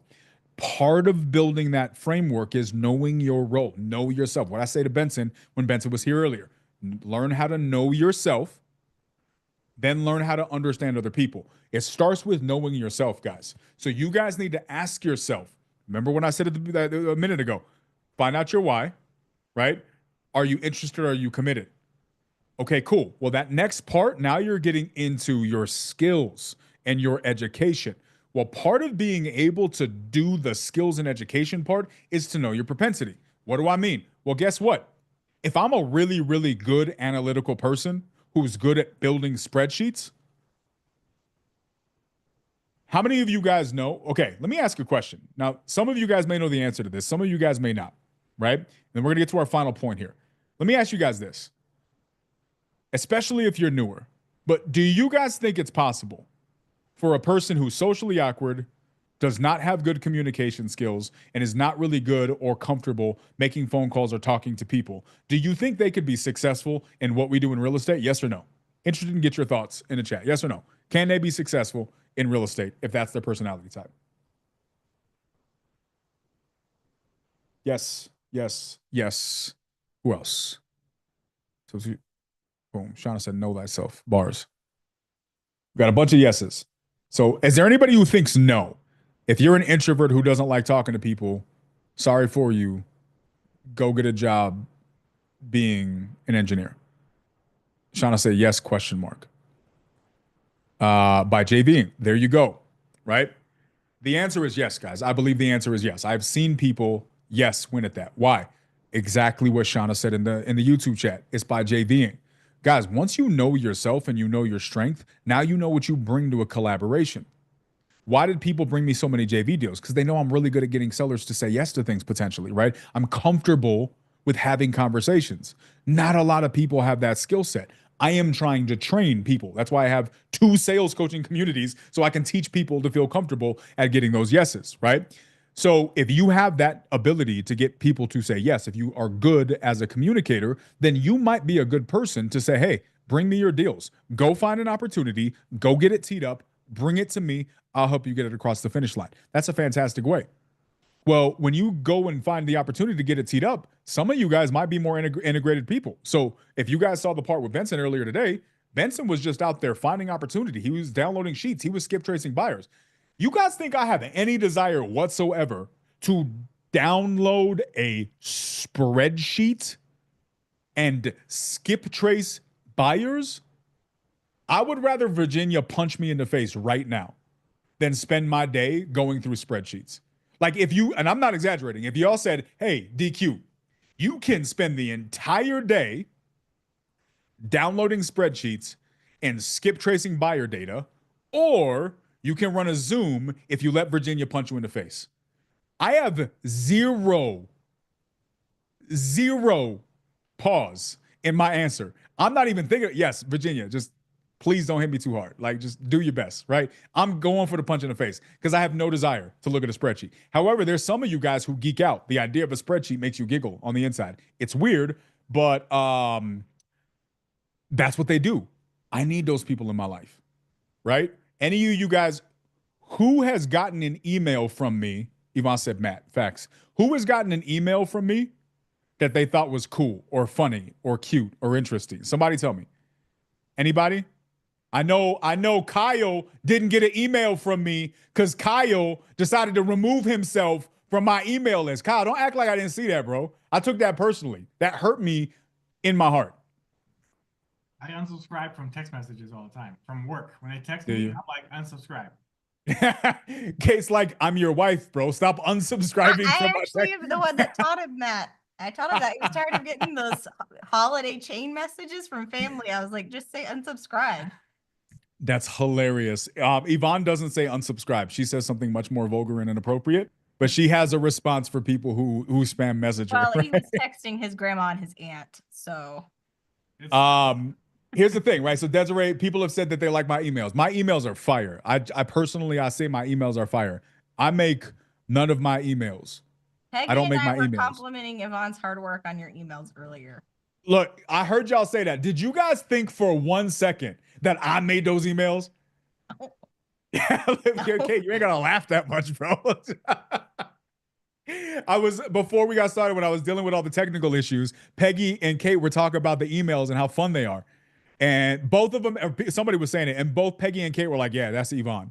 Because I definitely do not have the skill set to do that. If it was up to me, none of y'all would be here because I would just go live and not tell y'all and expect you guys to psychically know that I'm here. The reason you guys know is because an email was sent. And that email doesn't look like dog crap because somebody else made it. Why? Because I know my strengths, y'all. I can run my mouth, but I can't design pretty pictures on the interwebs, right? Thank you for your vote of confidence, kid. I appreciate you. Just know your skill set. You know your skill set. Know your skill set. Here's my point, guys. Here's the point to all of this. Anything you guys have ever seen that's successful is successful because a bunch of different types of people were involved, right? If you guys have a cell phone, an iPhone, an Android in your pocket, that exists because somebody who is a great communicator and salesperson made it happen. Somebody who is a great integrator and tech person made it happen. Somebody who's very disorganized was involved, and somebody who was very organized was involved. What's that mean? That amazing things require all types of people. And real estate can be amazing too. But a successful real estate business, I would argue, requires all different types of people as well. Guys, one thing I want to make sure is very clear. Don't think that in order for you to succeed at this business, you have to become someone that you're not. That is not required. What is required is the 4 things that I said earlier. And if you don't know, go back and rewatch. But what else is required is know yourself. Guys, find your lane and dig in. You don't know your lane yet? Test some stuff. Here's the cool thing. A lot of you guys don't know your lane, and that's okay. Because most of us aren't raised asking this question. Most of us didn't go to school and weren't raised by parents that said, well, first of all, you have to understand what your aptitudes are, learn your skill set, and then educate yourself based on your propensity to success. And they didn't say that. They say, go to school, do what your parents said, then go to college, right? Or join the military or whatever. We don't really have custom-made things that we choose for our life. But guess what? Life is custom made. Most of us are living a copy and paste life when it's supposed to be custom made. And here's the worst part. Somebody else copy and pasted that shit for us. And then we mad because we ain't living a life that we want. Well, start being intentional and choosing your own path. Well, part of choosing your own path requires that you understand what your path is supposed to be. If you know your path, my advice to you is for the duration of this challenge, dig in. And if you have a strength that requires somebody else, find somebody else who can fill the gaps from your weaknesses so you can focus on your strengths. That's how you win, in my opinion. But there's going to be many of you who do not know what your strengths are. For the rest of this challenge, I highly encourage you, Take the time to find your strengths. How do you do that? Trial and error. Pay attention. Listen. Find something that sparks your attention. None sparks your attention. Do all the things. If none of those things work out for you, well, stop. I don't know. Either find something else or maybe ask yourself if maybe you just have unrealistic expectations. Maybe your issue isn't that you haven't found what's right for you. Maybe you're just kind of lazy. And maybe you're not being honest with yourself, that you just want everything to fall in your lap, but you're not willing to do the work. And honestly, some of us fall into that category. There's a lot of us here who know we could do it, but we're blaming a bunch of other stuff when the reality is we just being lazy. And there's some of us who aren't lazy. We're willing to do the work, but we haven't found the thing that's stopping us. That was Rodolfo's story. Rodolfo's issue was a skill issue. He needed to get better at sales. He joined his community. Last month, he made $300,000. I'm not trying to take credit for that. That's not the point. The point is when you find the gap and you fill the gap with the right thing, now you're on the track to get the thing that you want to accomplish. So that's the focus I want to make sure you guys have here. So please, guys, make sure you know yourself. Find the thing that you like. Find the thing that you're good at, or try to figure that out while we're doing this challenge. To wrap this point up, this is why JV is powerful.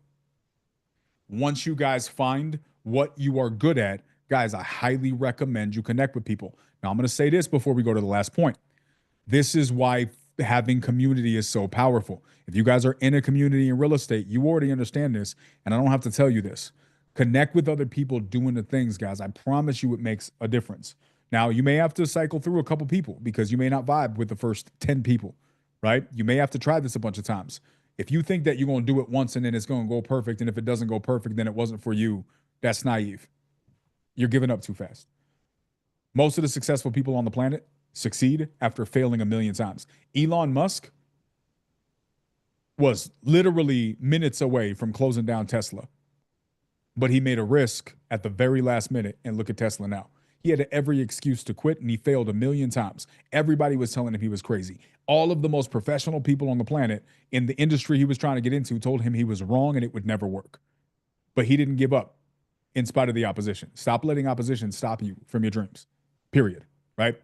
So that being said, guys, in this challenge, one of the benefits of community is being able to plug in. One of the things I love about my communities, either one of them, is these people are in these Zooms, or they're in the school community, or they're in my main community, and they're collaborating with each other. There are people in my community who don't even come to my Zooms anymore because they're just out doing deals with each other. They met each other in the Zoom, they made friends, they had good relationships, now they left and they're doing stuff. They come in whenever they can, but they're out here and they're doing deals. This is what you're supposed to do. So what I would encourage you guys, even if you're not in one of my communities, if you're not in one of my communities and you'd like to join, let me know. We can get you in one. But this is not a pitch for you guys to join the community. If you guys want to do this on YouTube, that's fine. But what I would encourage you to do is come over here, go into the comments, reach out to me, send me a DM, figure out how you can connect. And if you have no one to connect with my students. Because guess what? If you're JVing with my students get direct access to me.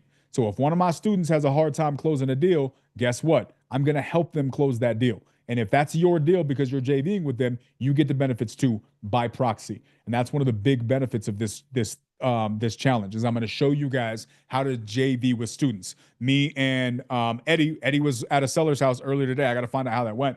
That's a deal that we're working on. That's a portfolio deal. That's a potential very, very, very, very big deal. I'm not even going to get a number, but let's just say it's similar to some of the numbers you've heard today. It's a very big potential deal, and we're JVing. I've had deals that I've worked with other students in here. Guys, that's the benefit of JV. Final point to JV, one of the benefits, not only is you being able to focus on your strengths and have other people do the things that you don't like, not only is it that you can kind of find your own journey and try different things before you get stuck doing something that you don't want or give up because you don't think something's for you, but the other benefit is JV is another way that you can automate certain parts of your business. There are negatives with JV, which we'll go into. Scalability, you have to share profits at a higher level, right? So that's one of the problems with JV. But one of the benefits of JV is that you have an endless pipeline of opportunities if you're willing to work with them, right? Make sense? So that's kind of where JV works. Last but not least, let's go to direct to seller. Who here is working direct to seller? Jack, you going direct to seller? Jack, what are you doing? Are you talking to agents and sellers, right? Man, I've been doing too much. I need to hone in a bit more. Why do you think you're doing too much? Why do you think you're going all these different directions and not focused the way you want?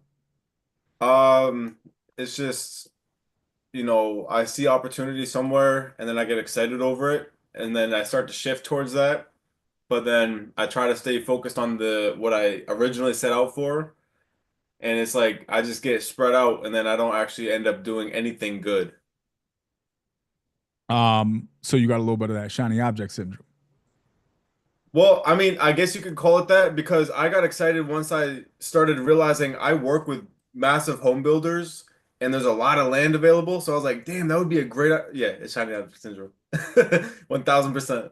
1000%. Everybody's calling it shiny object system. You can call it something else if it makes you feel No. As I started to go down the road, I figured it out. All right. Okay. So do you think it's possible that you doing a bunch of things less than halfway plays a role in you not getting the wins that you want? 100%. I also, I did try doing the pre-foreclosures for a long time, but I don't think I ever got to a point where like I just would not have enough data. And then it would take so much time to get the data because I didn't really have enough funding to, pull the data, skip trace the data, do all of that because I would have to do it on a daily basis. So, Okay. That makes sense, guys. Hear what Jack just said and ask yourself if this qualifies for your journey. I'm gonna tell you right now, a lot of people, this is their journey. What do I mean? They get into real estate, they're like, oh, I'm gonna go find a distressed seller. And they realize, well, how do I get leads? Do I pull a list? Okay, how do I pull a list? Okay, how do I skip trace the list? Ooh, maybe I'll go drive for dollars. Okay, maybe I'll try that. Ooh, maybe I'll pull a list and then I'll cold call. Oh wait, cold calling sucks. Oh, by the way, Rodolfo, $300,000. Jack, do you know how Rodolfo, what his process was to get that? No. Cold call. Rodolfo cold called $300,000 worth of deals in 1 month on a 8-month-old list. He just out here breaking all of the paradigms, right? You can make money cold calling, guys. You can make money driving for dollars. You can make money JVing. You can make money direct to agent. You can do it all of these ways. And we're going to talk about all of the ways. But you just need to be honest with yourself about what the way costs. If you're going to cold call, there's going to be things you're going to have to do. If they're going to direct to seller, there's going to be things you got to do. And so when we talk about direct to seller, we're going to talk about the types of leads, the way to get leads, the things that how are you going to call those leads? There's a bunch of different ways you can do that. Maybe you want to do direct to seller and you want to go pull lists, skip trace data, but then you want to JV with somebody maybe that somebody else in another in the industry, maybe somebody in my community. You're like, hey, do you want to cold call these leads for me? Maybe you'll cold call them yourself. Maybe you'll hire a VA. There's a bunch of different ways to go direct to seller. Rodolfo found one that works very well for him. Rodolfo is very, very niched. Some people go broad and that helps them. Some people are niched and that helps them. We can talk about doing all of these different things. But you just need to know what it is, right? So guys, I'm going to summarize with this. Direct to seller is a very viable way to make a ton of money in this business. But you need to know what works, what doesn't work, and what works for you. You need to commit, you need to come up with a plan, and you need to withstand the good and the bad. JV works, but you need to figure out what your role in a JV relationship is. You need to cycle through JV partners until you find a person or a team of people that you like doing business with. You need to stay consistent. You need to do your part, and because JV can make you a lot of money.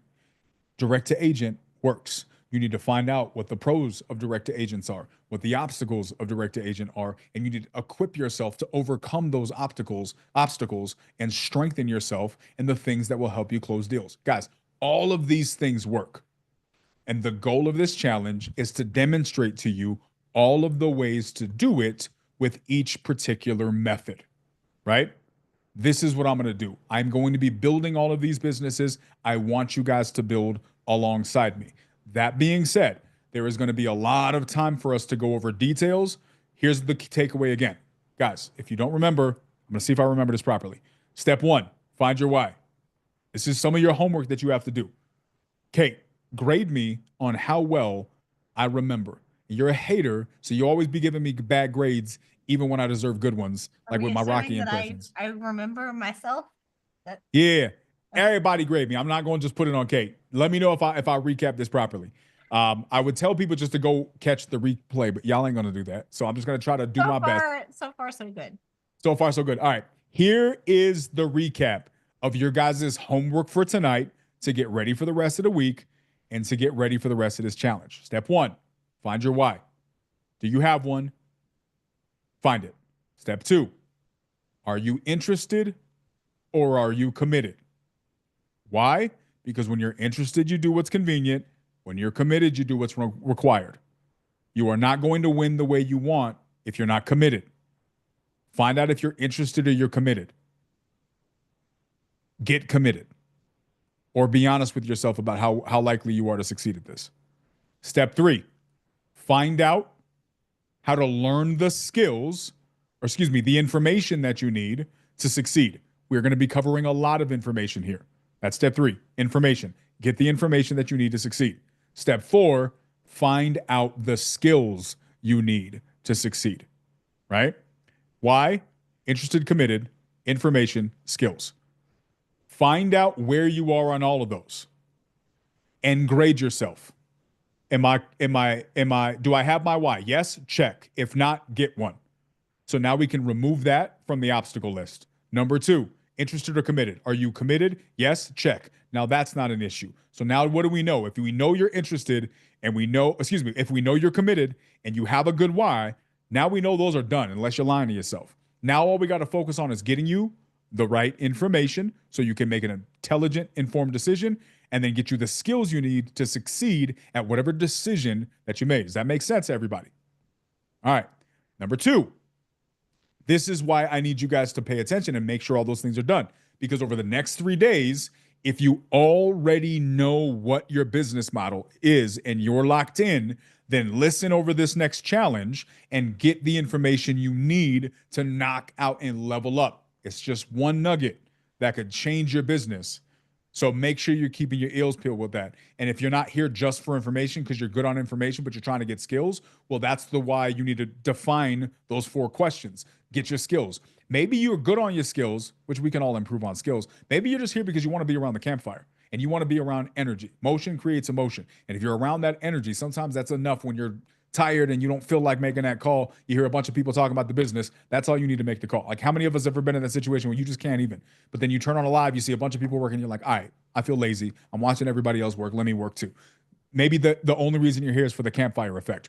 But if you're dialed in, get what you can from this and let us help you stay plugged in, connect with some people, get the value you can. But for many of us, if you don't know what you're doing, take the next couple of days and define your model. Are you JV? Are you direct to seller? Are you direct to agent? Define your model because I am going to give you guys homework and we are going to start doing deals. The people who are in here, I already have your goals and we're going to be holding you accountable. Guys, it's not going to be all education like this, right? Just to be clear, we're starting with the recap today. We're going to be going over some education stuff this week and giving you guys what you need to get started. But going into next week, I'm making phone calls, right? My students in here, the people in this community are making phone calls. My hope is that you guys are making phone calls too. I want you guys talking to people, actually doing the business. So a lot of this, I'm not teaching you guys alone how to do the business. I'm building the business. Y'all going to watch me do it. And then hopefully you guys are going to do it with me. So this is not going to be only education. It's going to be a lot more action than education. I'm just laying the foundation so that way you guys have as much information as you can to help you guys get started, make the right calls for the rest of this week. So that being said, guys, that's the way that works. Last but not least, like I said before, I don't have a bunch of pre-prepared documentation to give you guys. Why?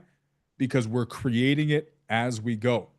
As we build the script, I will send a script. As we build the processes, I will send the processes. We're going to show you guys how to underwrite deals. As we give you that underwriting checklist, we can forward that stuff out to you guys. My advice to you is don't wait until you get the printout a day or 2 days or however many days after the conversation happened. Be here in the room, take notes so that way you're getting the information live, right? I want to make sure I'm giving you guys as much value as possible. So if you're watching on YouTube, again, I'm going to give all this stuff for free. I just want you guys to win. But I would highly encourage, if you have the capacity to do so, get in one of the communities. So you're in the room, you can message somebody on Zoom, you can go into the community rooms and you can chat, you can JV, you can do all those things. Last but not least, Benson gave us a fantastic promotion today. If you guys don't have Privy and you're looking to get it, no pressure. But if you think that'll be helpful to you, take advantage of that promotion. That being said, any final questions as it relates to this challenge? Comments, questions, complaints, disappointments? Did you? How is my JV partner and the Vaselit thing?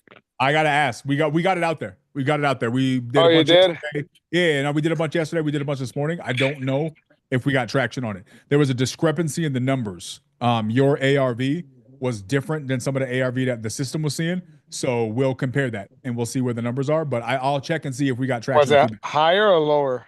Your number was generous, according to the system.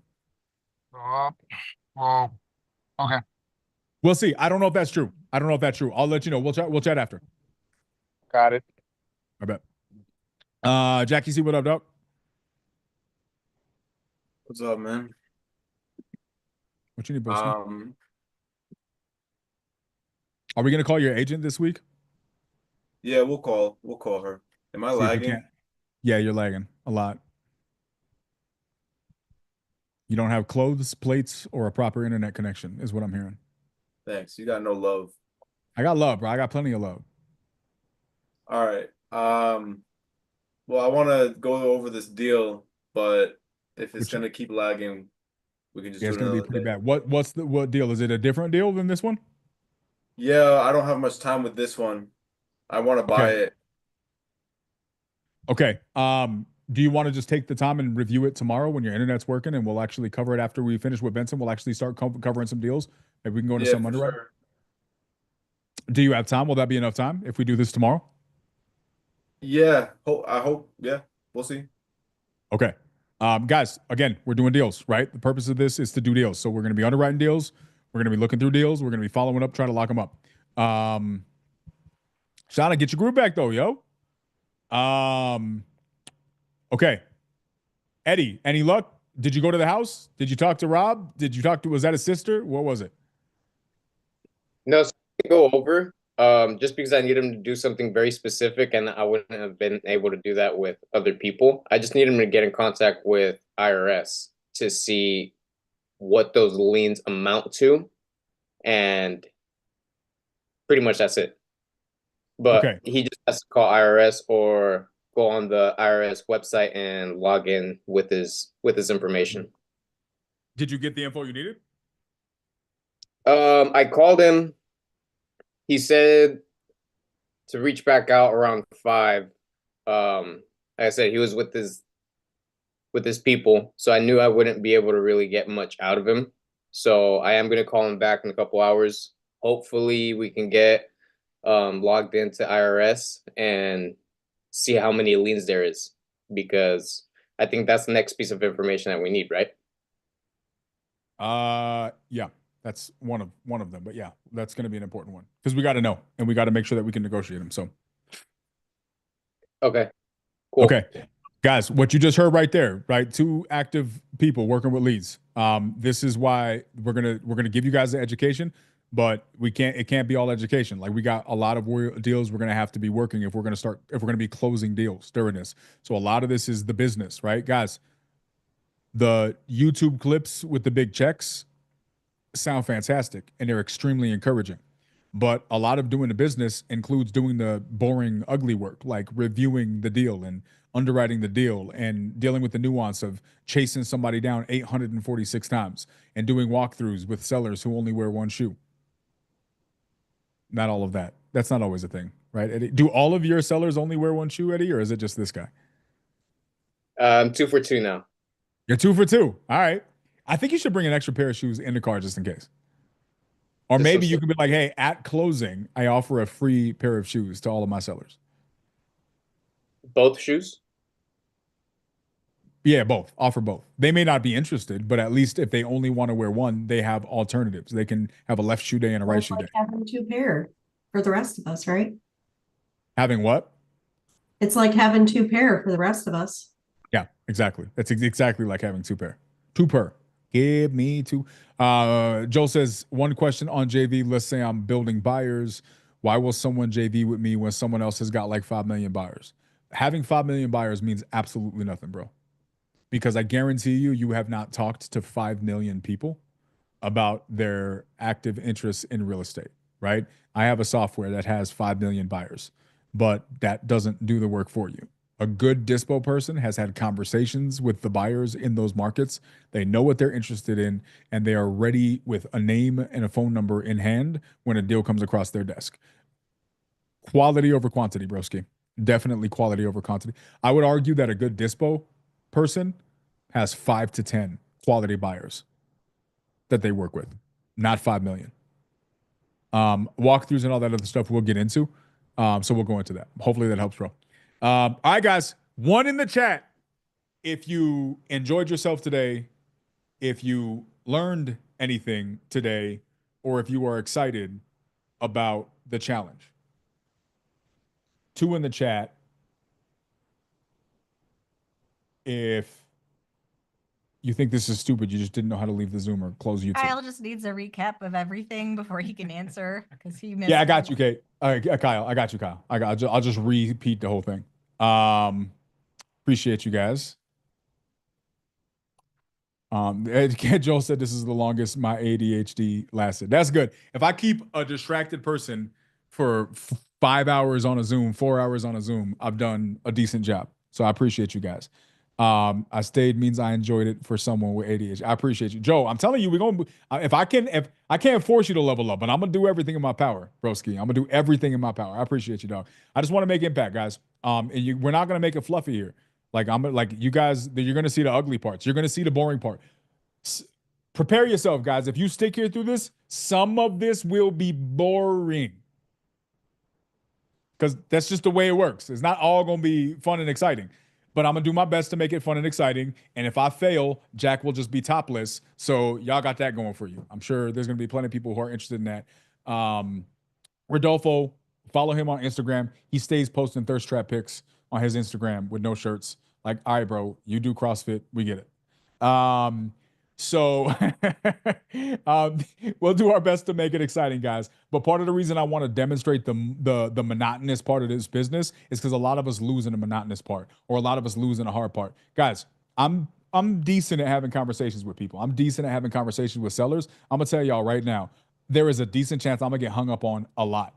There's a decent chance I'm gonna get cussed at. There's a decent chance I'm gonna not do good calls, and that's good because you guys need to hear that this is normal, right? You got to push through anyways. You got to persevere anyway. So you're going to see all the parts of the business, but hopefully after seeing everything, you're going to be able to succeed. Okay, here's the final question. How many of you guys, we got a lot of excited people. How many of you guys say, put a 3 in the chat, put a 3 in the chat if you're actually going to commit to this challenge and do everything in your power to get a deal before the end of the year? Honest question. 3 in the chat if you're actually going to commit to the challenge and do everything in your power to get a deal before the end of the year. I'm trying to keep up with 2 chats. I want to see. We got quite a few 1s. I need to know if I'm in a 3. How many deals we going for? Let's see. Solid 3. Eddie gives a solid 3, not like a medium 3 or a flaccid 3. You giving a solid 3. Hard 3 for Eddie. All right, Joe. Let me find out, bro. Tina, I'm excited for you. Josh, let's go. 1,000%. Oh, all right. So Aramis is 3, 1,000%, and he already knows it's JV. Dominic says 3. Dominic, you know what's crazy? Dominic legit lives here in Albuquerque, and I've only met this dude once in person, like 3 years ago, on a deal that we tried to close. Dominic said 3-ish. What does 3-ish means? I don't even know what that means. 2.95. I hate you, Dominic. That's a very Albuquerque answer, bro. Stop Albuquerque me in the chat. I need you to give me an actual answer, bro. Don't land of mañana me.